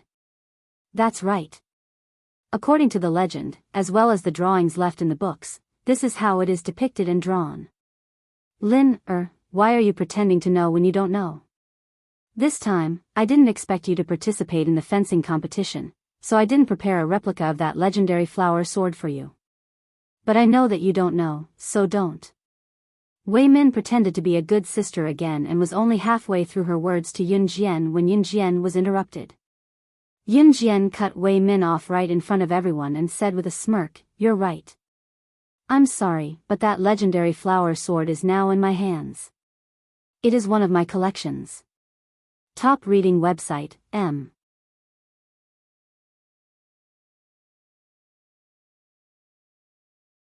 Chapter 2376. Yun Jian's voice trailed off. There was silence all around. Thousands of students from the entire school were seated in the audience seats. The boisterous scene was silenced at once due to Yun Jian's words. It was so quiet that even the sound of breathing could be heard if it was louder. What did she say? That legendary flower sword is now in her hands. One of her collections. What did you say? That legendary flower sword is one of your collections. That flower sword, didn't it disappear completely in the last century, early in 1942, following its original owner, Boyas, in a shipwreck? At this moment, Wei Min could no longer suppress her dark expression. She didn't even care about her identity as a good sister, and exclaimed in front of everyone present. The host also stared at Yun Jian. His hands were trembling violently. That legendary flower sword, is it really, in your hands? Yun Jian did not directly reply to the host's words. She just narrowed her eyes and said, "Since my good sister can bring her own flower sword, can I too?" Yes. Yes. Yes. After hearing Yun Jian's words, the host said 3 times in a row. Not only the host, but everyone present, including Wei Min, wanted to see with their own eyes whether what Yun Jian said was true. That legendary flower sword, was it really in her hands? But it was not until Yun Jian's subordinate spent 45 minutes flying the legendary flower sword to the scene that everyone present took a deep breath. In front of him was a baroque sword that took 10 people to move into the scene. It was gold in appearance, and anyone could tell at a glance that the baroque sword was made of pure gold. It was the same sword that disappeared with Bozha back in 1942. The person who came to move the flower sword left. When he left, he was still panting because he had moved the flower sword all the way.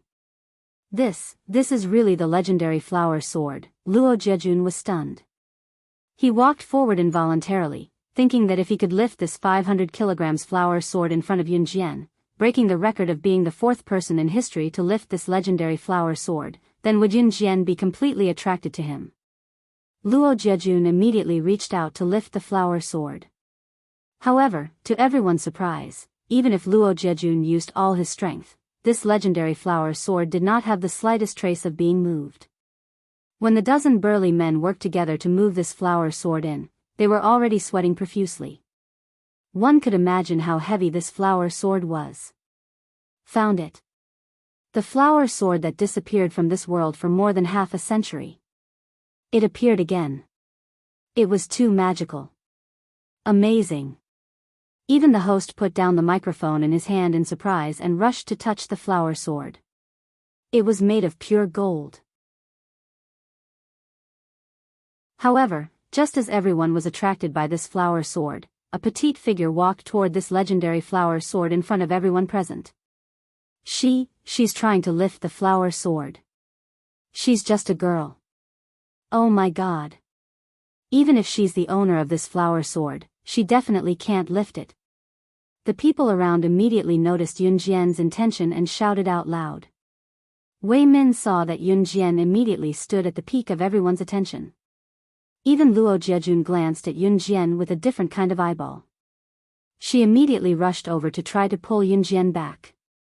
She said that she was trying to pull Yun Jian back, but Wei Min wanted to directly rush over and secretly push Yun Jian to the side to make a fool of her. People who are in a hurry will always come up with stupid ideas. However, just as Wei Min wanted to rush up and grab Yun Jian's hand and secretly push Yun Jian down, Yun Jian turned sideways and avoided Wei Min's push in front of thousands of people present. She directly stood beside the legendary flower sword. Then, a scene that made the whole audience boil appeared. They saw Yun Jian reach out and grab the hilt of the flower sword. In front of everyone present, she lifted this 500-kilogram flower sword as if she was lifting something less than 10 kilograms. Everyone present cheered at the same time. Shock swept through the whole audience. Just as everyone stared at Yun Jian in shock, unable to believe that she could actually lift the 500-kilogram baroque sword and become the fourth person in the world to lift the legendary baroque sword, Yun Jian's eyes widened. They saw Yun Jian fling the flower sword towards Wei Min as if she was swinging an arrow. Following that, everyone saw the flower sword fly past Wei Min's face by only a millimeter. Finally, it pierced into the white wall behind Wei Min. This move scared Wei Min so much that she fell to the ground, paralyzed. She looked as if she had just returned from hell and was extremely pale. The scene instantly became silent. At this moment, Yun Jian's cold and ethereal voice, like that of the Grim Reaper wandering at the edge of hell, suddenly sounded in front of thousands of people present. Don't think that I don't know your tricks. This legendary flower sword can help me win the competition, but it can also help me kill people. Using a 500-kilogram flower sword to stab the heart. I really want to try this killing method once. Want to chat with more like-minded people about Campus Rebirth, the strongest female secret agent? Follow excellent reading literature on WeChat. Talk about life. Find a confidant.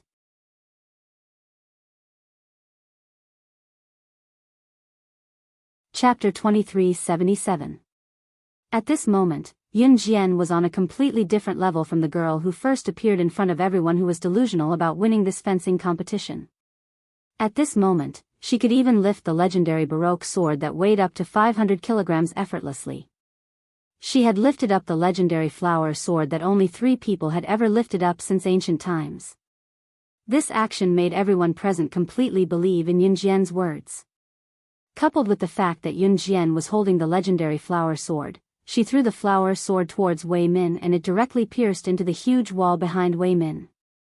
When everyone present saw this scene, they suddenly stood up from their respective spectator seats and stared at the scene in front of them. You. Sister, how can you do this to your sister? Sister was just worried that you would touch that flower sword carelessly and hurt yourself. So I wanted to stop you from touching that flower sword. When Wei Min heard Yun Jian's words, she rolled her eyes and quickly changed her words. As she spoke, Wei Min's eyes flashed with viciousness. Yun Jian had already seen through Wei Min. In front of everyone, she walked to the wall expressionlessly and pulled out the flower sword from the wall in front of everyone. Then, she held the 500-kilogram flower sword in her hand and walked towards Wei Min. Wei Lin, I also saw it just now. Your sister only wanted to stop you from taking the flower sword. Sisterhood is deep. Quickly put down the flower sword in your hand. The competition is about to start. When Luo Jiejun saw this, he also stood out and used a very reasonable tone to speak to Yun Jian.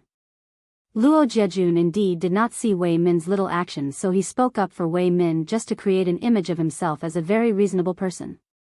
Who knew that Yun Jian did not care about him? She raised the flower sword and walked towards Wei Min. Wei Lin, you. I'm your sister. I'm your sister. I'm your sister. Wei Min was so frightened that she took a few steps back. It was only when she was about to leave the fencing arena that she shouted at Yun Jian in a trembling voice. But just when all the teachers and students in the audience thought that Yun Jian would definitely not do the frightening thing that she had just mentioned, she suddenly changed her mind. Yun Jian suddenly flung the 500-kilogram sword in her hand at Wei Min. This scene scared everyone to the point that their faces froze. But just when everyone thought that the flower sword would really stab into Wei Min's heart as Yun Jian had said, Wei Min's face changed. The flower sword suddenly brushed past Wei Min's chest with a difference of 0.01 millimeters and was thrown back 5 meters into a wooden box that contained the flower sword. The dozen or so burly men who moved the flower sword to the scene just now had placed the flower sword in a wooden box and moved it to the scene. The 500-kilogram flower sword was thrown back into the wooden box, making a huge bang sound. The thousands of people present were all shocked by Yun Jian's actions just now. At this moment, everyone took a deep breath and stared at the fencing arena without exception. The petite and beautiful figure looked sideways with widened eyes and a face full of shock. After Yun Jian threw the flower sword back into the wooden box, she turned her head to look at the people who had gone up the stage with her and were participating in the fencing competition. After 2 seconds of silence, she swept her gaze across Luo Jiejun, Hong Ling, and Wei Min. That slightly raised arc deepened impudently in front of the thousands of people present. Then, she said coldly, I don't need this flower sword that was used by the female fencer of the last century, boys. The champion of the fencing competition at the end of this year will still be mine. Please remember the domain name of this book, mobile version of reading website.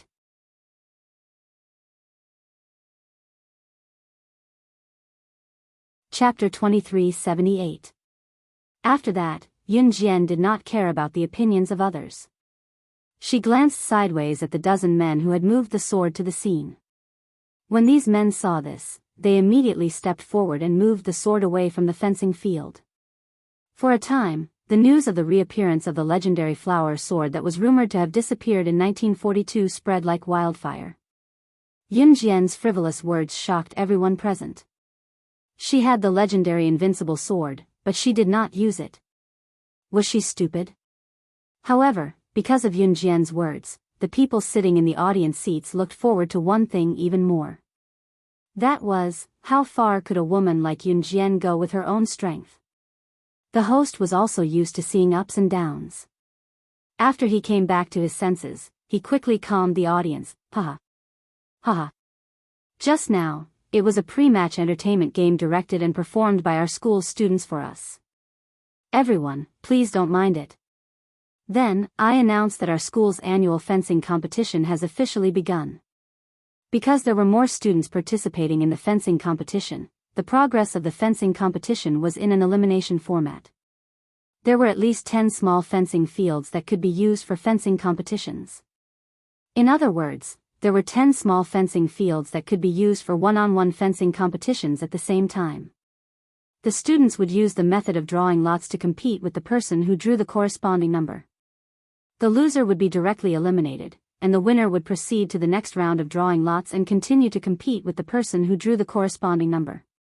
When there were only 10 people left, the finals of the fencing competition would officially begin.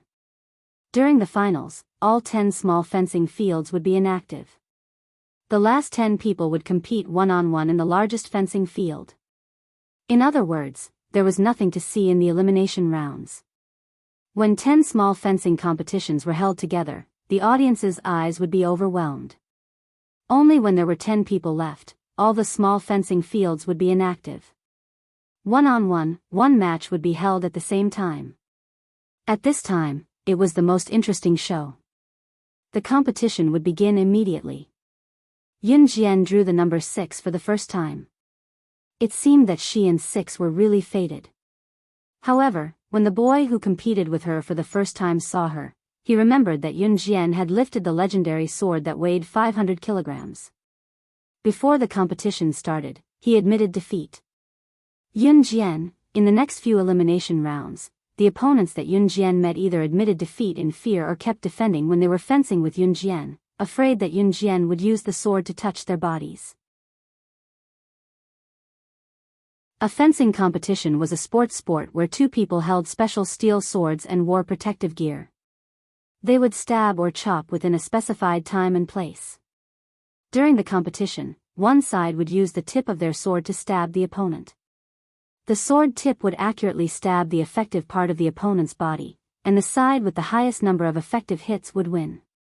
In layman's terms, it was to use the tip of the flower sword to hit the opponent's effective part, and the side that hit more times would win. And Yun Jian's body. Let's not talk about whether the opponent could hit her or not. When she attacked, it was usually a combo. There was even a student who was participating in the fencing competition who was continuously hit in the effective part by Yun Jian's sword tip. He retreated and did not dare to open his eyes. In the end, he accidentally slipped and rolled on the ground. He was so scared that he covered his head to avoid Yun Jian's sword tip. Even the judges almost burst out laughing when they saw his comical appearance. Yun Jian's initial fencing style was not outstanding. Instead, it was the fencing style used by Luo Jiejun, Wei Min, and Hong Ling that showed off in the preliminary competition. Therefore, the audience who were initially interested in Yun Jian and felt that Yun Jian must have some ability since she was so confident before, instantly shifted their attention away. Unknowingly, there were only 10 people left in the fencing competition. This also meant that the most intense ranking competition, the finals, had officially begun. Please remember the domain name of this book. Mobile version of reading website.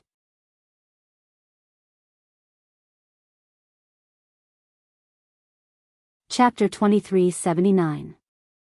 I think the youngest daughter of the Wei family, Wei Lin, can't take it anymore. She was so arrogant and cocky before, but she didn't amaze the world with a single brilliant feat in these few rounds. Wei Min's eldest daughter, Wei Min, has improved a lot compared to Bai Nian.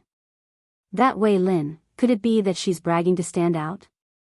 Someone in the audience couldn't help but complain loudly. Hearing this, the audience all looked at Yun Jian in the fencing field. There were also a few people who had noticed that Yun Jian didn't have any amazing performance from the beginning to the end, so they all started to talk about it. I think he doesn't have much strength. That legendary flower sword just now, could it be that it was also used to put on a show? I think that Wei Lin has been very close to Luo Jiejun's younger brother, Luo Jiechen. Luo Jiechen begged his brother Luo Jiejun to help him pretend that he couldn't lift that flower sword, and then put on a few shows. That's not impossible. Some people even suspected that Yun Jian's every move just now had been discussed with others, and that she was just putting on a show. Sigh, people these days are capable of doing anything. That's right. But just watch. So what if that Wei Lin reaches the finals? Luo Jiejun will help her put on a show, but the champion position of the finals won't be given to her. Later, we'll know the truth. The students in the spectator seats complained in an experienced manner. At that moment, everyone was excitedly looking at the grand fencing field in the center of the gymnasium. The draw for the finals was also over. Yun Jian drew a 5. She narrowed her eyes. The ones who drew a 1 were Wei Min and a strong male student. In the end, Wei Min won the competition with a unique move. And Hong Ling and Luo Jichen accidentally met. The two of them exchanged moves, and in the end, Luo Jichen won. Hong Ling scratched his symbolic red hair and left the stage with some regret. There were a total of 2 people who drew the number 5. These 2 people were, when Yun Jian and Luo Jiejun walked onto the field from the left and right sides of the field, the audience was in an uproar. This wasn't the final battle yet. Yun Jian and Luo Jiejun had already started fighting. Yun Jian, the girl who kept saying that she would be the champion of this year's competition. And Luo Jiejun, who had been the champion of the fencing competition for several years. One had to know that there had not been a single female champion in the fencing competition for a full 50 years. Yun Jian, this girl, could she really break the record of girls not being able to win the championship for 50 years and be looked down upon by all the boys? Just as the crowd began to cheer and get excited, Yun Jian and Luo Jiejun were already facing each other. The moment he saw Yun Jian, Luo Jiejun's expression changed. Then he grabbed his fencing helmet and said to Yun Jian, "You're just a girl. Girls shouldn't participate in this kind of competition for boys. You'd better stop." In Luo Jiejun's mind, these words were for the good of Yun Jian. After all, he didn't want to hurt her. But when Yun Jian heard this, she gave a cold smile. In the next second, the referee's voice announced the start of the competition. Without waiting for Luo Jiejun to speak again, Yun Jian appeared in front of Luo Jiejun in a flash with her sword in her hand in front of thousands of spectators. The moment Luo Jiejun raised his hand to stop her, the tip of the sword in her hand had already landed on Luo Jiejun's helmet. If it hit, it would count as 1 hit. Luo Jiejun reacted and was just about to deflect Yun Jian's sword that hit his helmet. With a backhand, Yun Jian used her sword to hit his torso, legs, hands, and arms 15 times in a row. In the knockout round, 15 fencing would take place within 9 minutes. The person who hit the opponent the most times would be considered the winner. But the competition had just begun, and only 10 seconds had passed on the stopwatch. Yun Jian had already hit Luo Jiejun's effective body part 15 times in just 10 seconds. Before the crowd could react, she had already turned around, pulled off her helmet, threw down her sword, and walked off the stage. At the same time, she left Luo Jiejun with a sentence that shocked everyone present: 15 consecutive fencing strikes in 10 seconds. You, the former champion of the fencing competition, are really a real waste. Please remember the domain name of this book. Mobile version of reading website.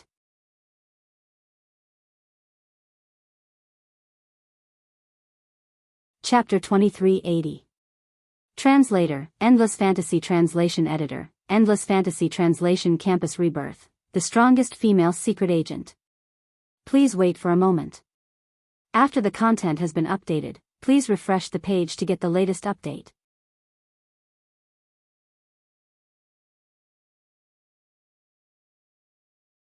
Chapter 2381. Wei Min stood behind Yun Jian and shouted at Yun Jian confidently. She seemed to have a handle on Wei Min as she laughed arrogantly. Ce, who was about to leave with Yun Jian, suddenly stopped in his tracks. Even Yun Jian, who was about to leave, suddenly stopped in her tracks. When Wei Min saw Yun Jian's and Ce's reactions, she thought she had made the right bet. Her smile widened as she laughed maniacally. Then, she leaned back as she laughed maniacally. "I forgot that you don't know that you're pregnant. I bribed the school doctor to keep it a secret at the school's infirmary." "Ha! What do you think? That handsome guy over there, you should be more careful when you find a girlfriend in the future. Our Wei family lost contact with this woman for 10 years. Who knows how many people have defiled her before. She probably doesn't even know who the bastard child in her stomach belongs to. Wei Min's words were clear and logical, as if that was really the case in reality. At that moment, Ce didn't hear what Wei Min said about Yunjian. After he heard Wei Min say that Yunjian was pregnant, he paused for a moment. In that instant, the corners of his lips curled up into an imperceptible smile. In the next second, in front of Wei Min, Ce grabbed Yunjian's small hand and pulled Yunjian into his embrace. He hugged Yunjian tightly from behind and placed his hand on her abdomen. Ce didn't even dare to use too much force because he was afraid that his hand would affect the child in her stomach. Wei Min's heart skipped a beat when she saw his unconcealable joy and how he doted on Yunjian so much that he wanted to treat her with all his kindness. Could it be that the child in Yunjian's stomach is? Before Wei Min could react to Ce's actions and before Ce and Yunjian could speak, a young man with a slightly rough voice suddenly sounded. His voice was trembling and filled with disbelief. What? Wei Lin. Wei Lin is pregnant? As soon as the voice fell, 4 figures walked out from the forest beside the school's gymnasium. These 4 figures were Luo Jiejun, Luo Jiechen, Wei Zhe, and Hong Ling. The young man's voice was none other than Luo Jiejun. Luo Jiejun had just followed Yunjian and Ce out with Luo Jiechen and the other 2. When he heard Min's words, his face turned pale. Seeing Luo Jiejun suddenly appear, Wei Min's face turned pale. However, she gritted her teeth and decided to go all the way.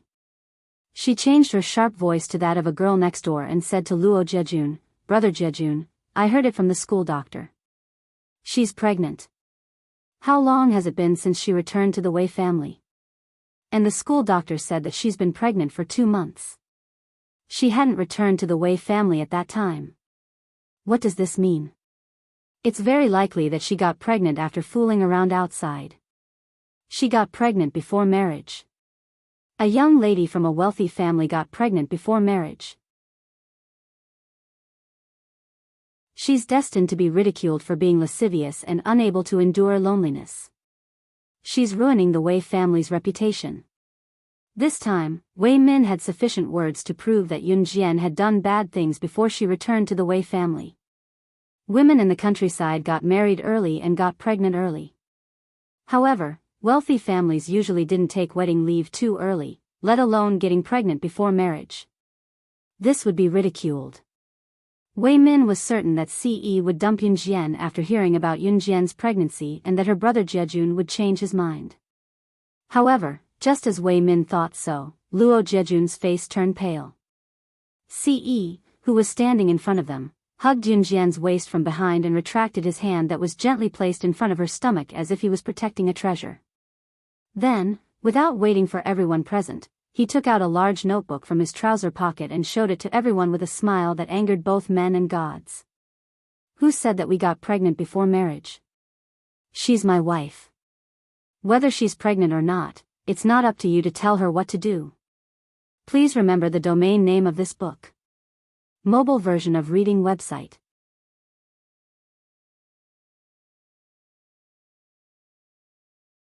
Chapter 2382.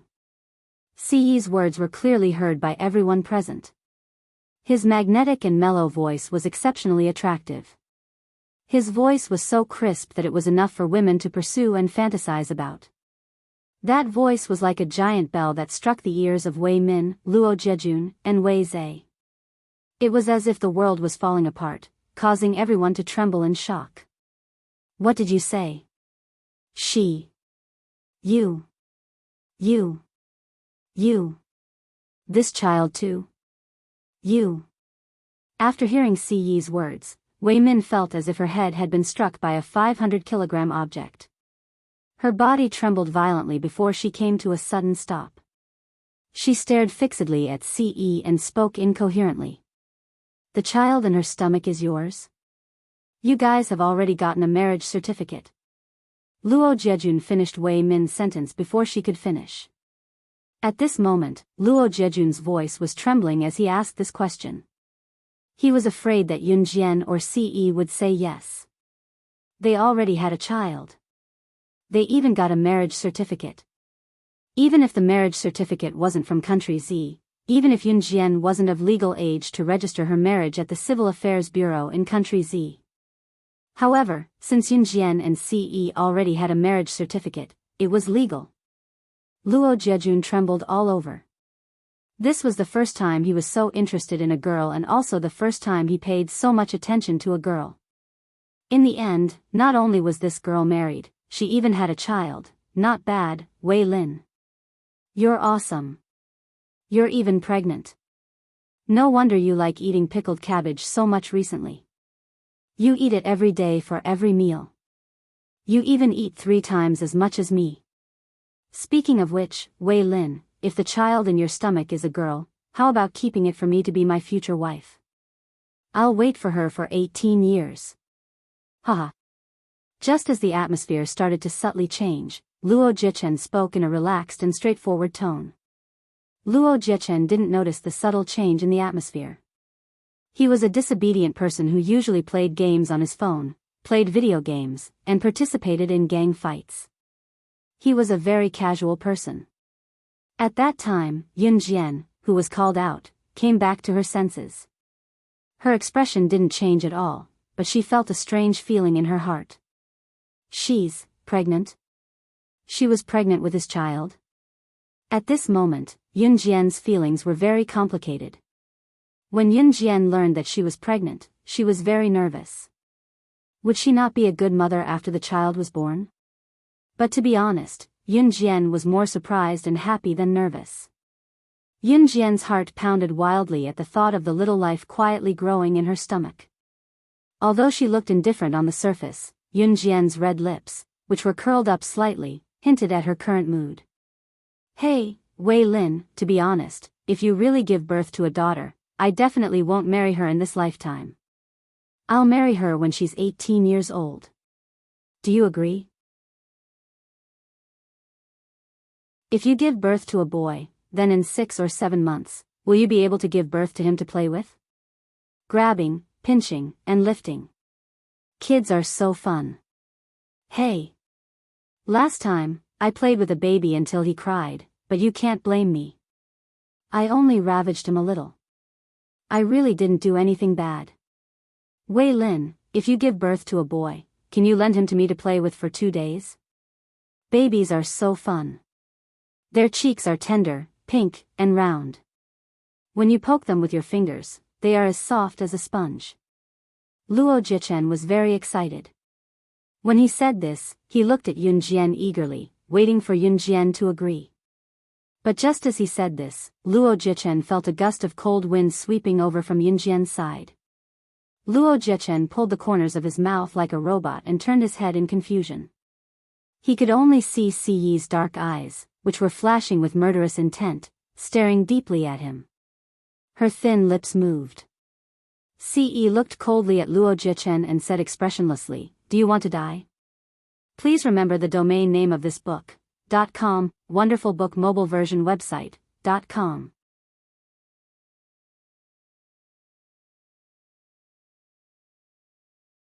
Chapter 2383. These 2 simple words came out of Siyi's thin lips, but they carried a cold and piercing murderous intent. After the chilling sound spread out, everyone present was suddenly shocked, and it took a long time for them to react. Especially Luo Jichen. Luo Jichen had only said what was on his mind, but he didn't expect to receive such a terrifying glare from Ce. Luo Jichen was so frightened that he trembled. He quickly waved his hands and shook his head.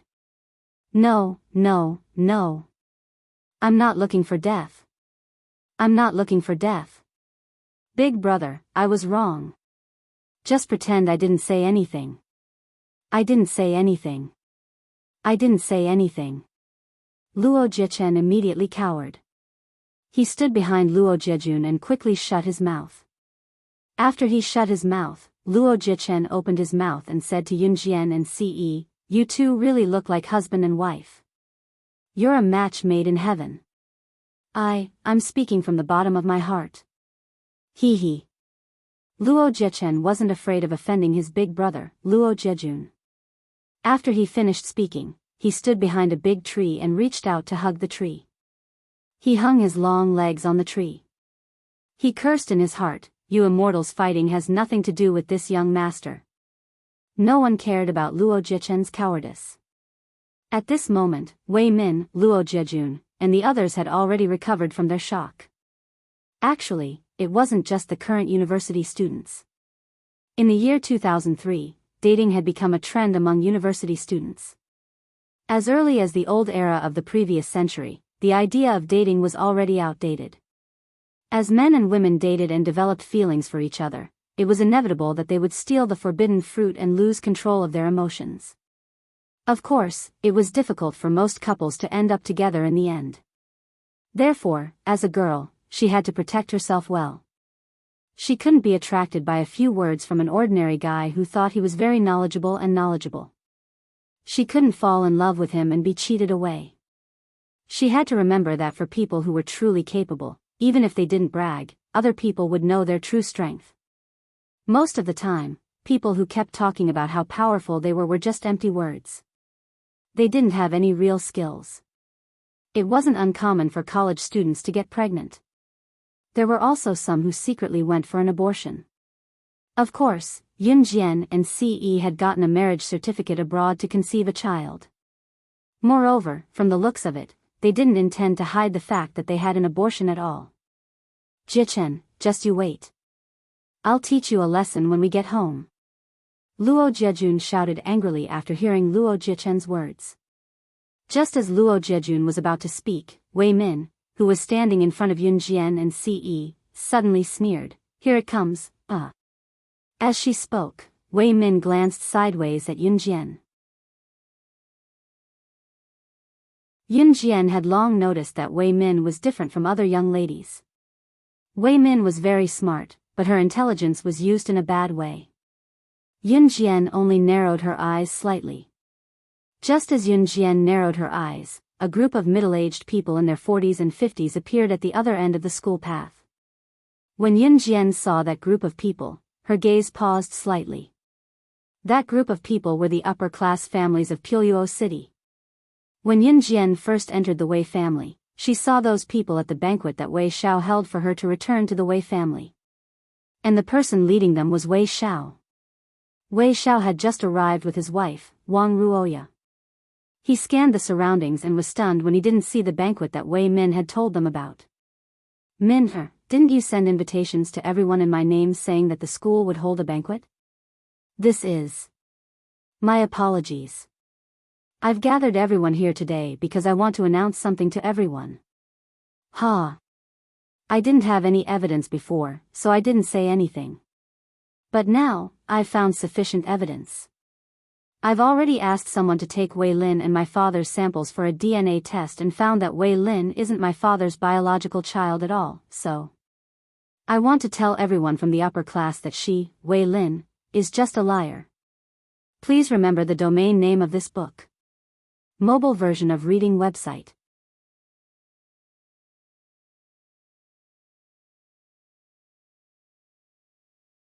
Chapter 2384. Wei Min had already planned to trap Yun Jian here. However, Wei Min had never expected Yun Jian and Ce to leave so early.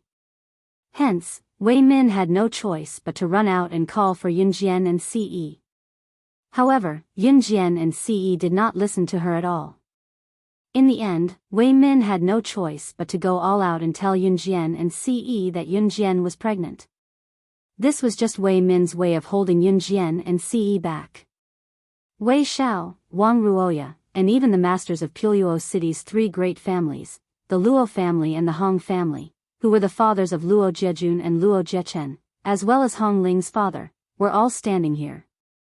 Everyone was dressed in formal attire as if they were rushing to attend the banquet. However, Wei Min was just using her father's name to send out invitations to everyone. Wei Min's motive was simple. She just wanted to expose Yun Jian's true colors in front of everyone. She was not the Wei family's youngest daughter, Wei Lin. She was an imposter. After Wei Min said this, everyone present was in an uproar. Everyone instantly forgot that Wei Min had used her father's name to trick this group of people here. They all looked at Yun Jian with great interest. This was a piece of explosive news. If one wanted to ask how Wei Min had taken Yunjian and her father's samples for a DNA test, one would have to start with the school doctor, Dr. Jiang. Dr. Jiang picked up a strand of Yunjian's hair and took it to do a DNA test with Wei Min's father's hair. It had not been long since Wei Min received the news.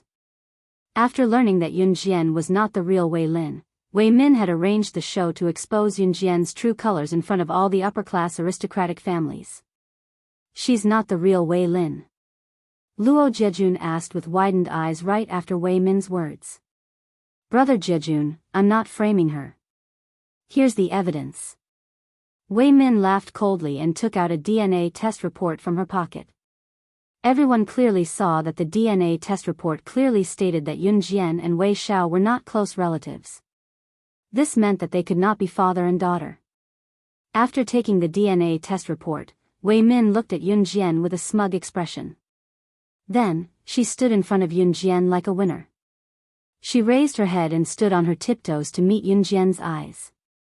She sneered and said, Yunjian, you're amazing.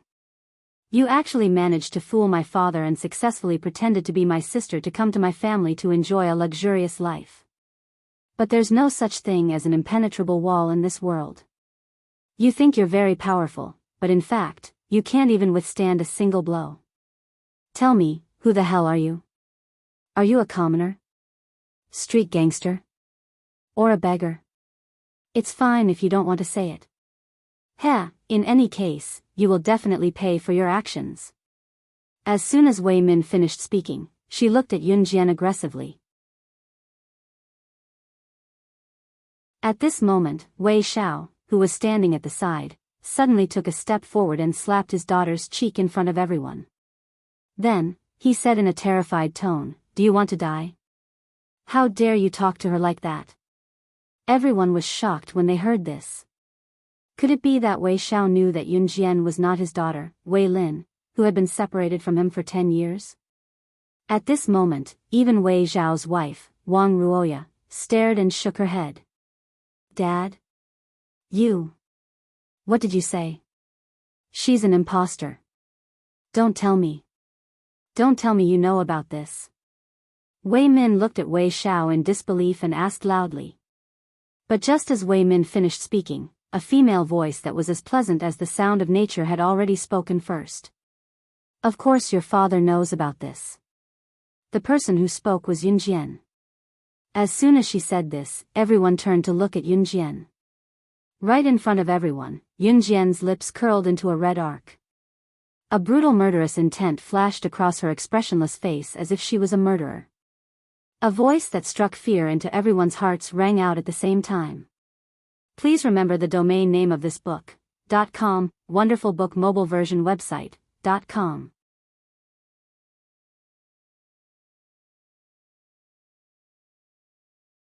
Chapter 2385. Slaying God, the number one on the international secret agent ranking. That was a person whose name was enough to make all the top international business leaders piss their pants in fear. There was a pin-drop silence around them after she said that. All the hubbub and whispers after finding out that Yunjian was not the Wei family's youngest daughter, Wei Lin, stopped abruptly after Yunjian said that. The quiet path, which was not wide to begin with, was eerily silent. There were dozens of people walking around, but no one made a sound earlier. Everyone kept their mouths shut at the same time. The scene was indescribably eerie. They could still vaguely hear the cheers of the fencing competition coming from the stadium not far away. However, the group of people was eerily quiet. At that moment, everyone's eyes were fixed on Yunjian. Their eyes were wide open, and some of them even had their mouths agape. They looked as if they had been frightened by something terrifying. Especially Wei Min, who had been so aggressive earlier and wanted to dig out Yunjian's identity and background.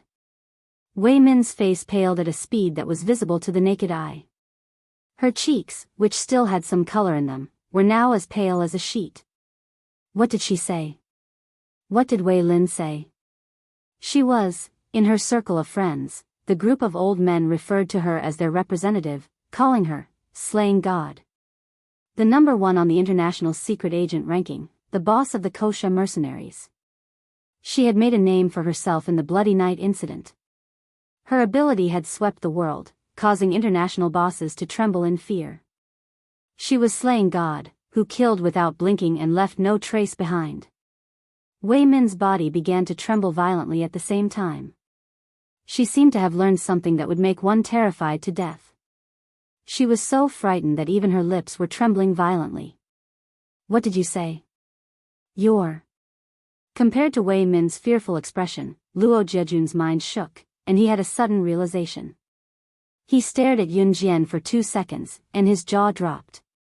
To Luo Jejun, the reason why he paid so much attention to Yun Jian was because Yun Jian was very unique. Her every move and every word was different from those girls who surrounded him all day long. Luo Jejun was not short of beauties, but Yun Jian was the only one who caught his attention. But when he found out about Yun Jian's identity, Luo Jejun was dumbfounded. It wasn't just Luo Jejun. Hong Ling, Luo Jichen, Wei Zhe, Wei Xiao, Wang Ruoya, and all the people from Puyo City's upper-class society were dumbfounded. They stared at the scene in front of them, unable to return to their senses for a long time. "You're not Lin, then where did my Lin, go? Lin didn't come back at all, right?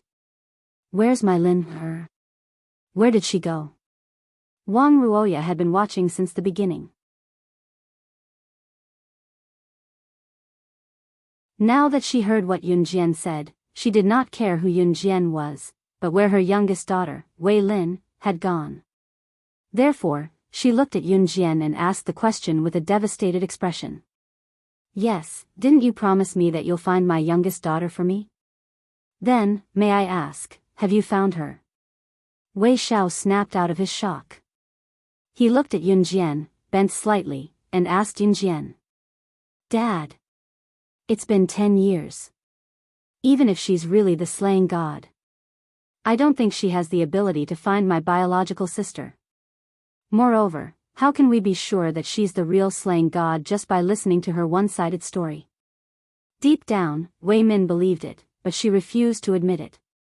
All this while, Wei Min had been treating Yun Jian as her rival, so she instinctively refused to believe Yun Jian's identity. "Of course, I found her."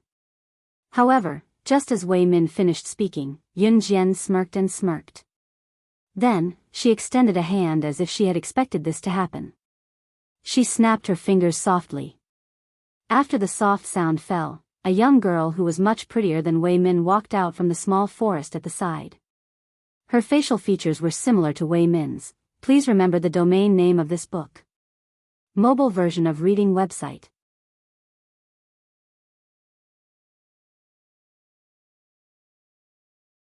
Chapter 2386. The girl was wearing a pair of black jeans, a tight white top, and only a leather jacket. She walked out of the forest with graceful steps and gradually came to the front of everyone. Just from the girl's appearance, I can infer that this girl is definitely Wei Xiao and Wang Ruoya's biological daughter, Wei Lin.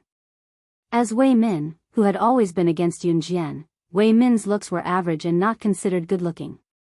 However, her figure was all right and was completely different from her father, Wei Xiao. As for the real Wei Lin, although her features were similar to Wei Min's, Wei Lin's looks were very accurate. Her nose was slightly high, her lips were red, and her eyes were very big. Her eyelashes made her look very cute when she blinked. She was completely different from Wei Min. She was really found. A person who had been lost for 10 years was really found by Yun Jian. The moment she saw the real Wei Lin appear, Wei Min's eyelids suddenly twitched. Then, her heart suddenly tightened, and an expression of fear of being discovered after doing something bad took over her entire face. You really are my Lin, My Lin, Wang Ruoya recognized her at a glance. She rushed forward almost at the same time and hugged Wei Lin. When Yun Jian returned to the Wei family, although Wang Ruoya was happy, she couldn't find the feeling of kinship in Yun Jian. Blood was thicker than water. This was something that outsiders couldn't imitate. At least when Wei Lin appeared, her looks could be recognized at a glance. She was the real Wei Lin without even needing to do a DNA test. Thank you. Wei Lin hugged her mother back and said to Yun Jian with tears in her eyes. That "thank you" made Yun Jian narrow her eyes. She didn't directly respond to Wei Lin. Instead, she said something that shocked everyone present. Perhaps you should thank that good sister of yours. If it weren't for her, you wouldn't have been lost for 10 years, and I wouldn't have had the chance to find you and send you back to the Wei family. The moment these words came out, Wei Min felt guilty. She looked at Yun Jian and shouted, "Nonsense. What nonsense are you talking about? I didn't. That day when I went out to play with you, you told me to stand there and wait. I waited for a long time, but you didn't appear. Later, a kind person took me away, and I've been living in that kind person's house. I always thought that you didn't do it on purpose, but not long ago, I heard." At this moment, Wei Lin spoke first after Wei Min finished speaking.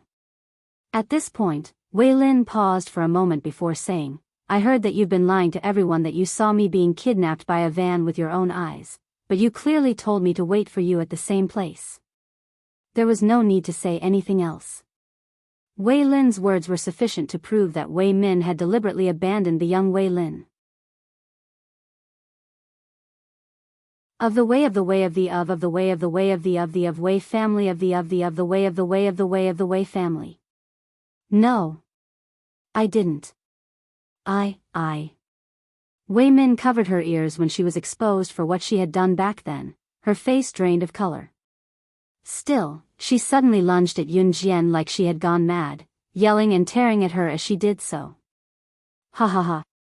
I did it. So what if I did it? It was you. If it wasn't for you, how could Wei Lin, that little B***tch, return to the Wei family? I'm still the most beloved daughter of my parents and the most beloved sister of my brother. You B***tch, go to hell. You're finished. You're finished. Ha ha ha. Please remember the domain name of this book. Mobile version of reading website.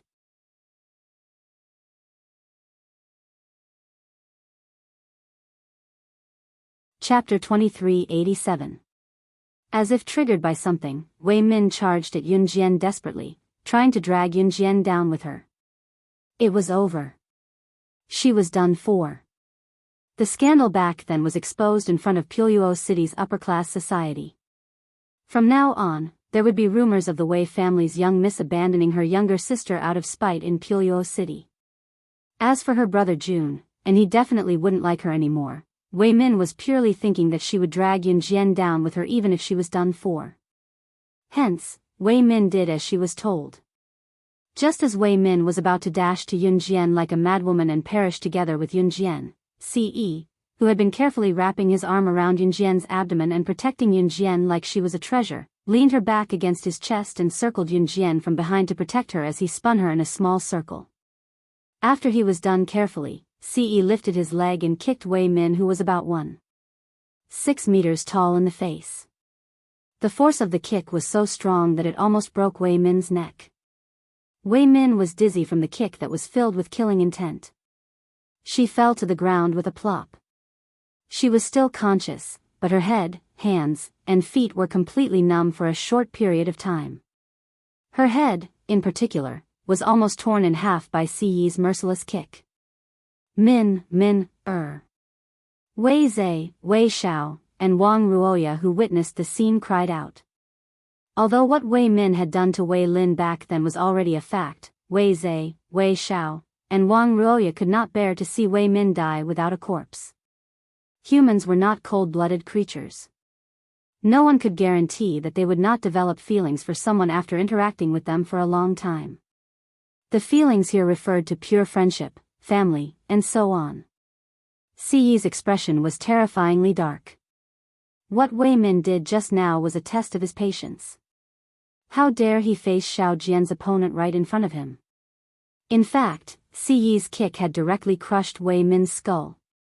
This kick was even more ruthless than killing Wei Min.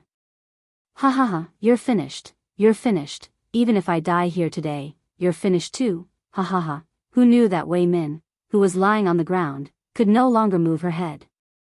However, She opened and closed her mouth and said those words to Yun Jian without fear of pain. Upon hearing this, Yun Jian's eyes narrowed. She suddenly took out a folding fan from under her clothes. She broke away from Siyi's embrace and walked a meter away from Wei Min. Then, she pointed the fan at Wei Min. Do you believe that I can use this fan as a dagger to seal your throat? This fan was the one that Yun Jian had taken from someone when she first met Luo Jiajun and Hong Ling when she first entered the Imperial College. She saw Hong Ling bullying someone. The fan was covered with spiritual power, which was why Yun Jian wanted it. No. Please don't. Min is my daughter too, please let her go. Let her go. Wang Ruoya knelt before Yun Jian when she heard Yun Jian. Wei Zhe and Wei Xiao begged for mercy as well. When the upper-class people who were watching the show thought that Yun Jian was a kind-hearted person since she had brought Wei Lin back. However, Yun Jian flung the fan at Wei Min. She was going to kill her. When everyone saw this, they were so frightened that their faces changed. In spite of it, a figure in a black robe flashed by the forest at the same time the fan was thrown. Yun Jian narrowed her eyes and smirked at the sight, as if she knew that the figure would show up when the fan was thrown. Just as the sharp end of the fan was about to seal Wei Min's throat, Yun Jian was one step ahead of the black figure and caught the fan before retreating to Siyi's side. Then, Yun Jian smirked at the black figure. You really showed up. Mysterious person. Please remember the domain name of this book. Mobile version website. You're tuning into the Biyao's Wuxia Chronicles YouTube channel. Don't forget to subscribe and join us on this journey to catch the most captivating stories.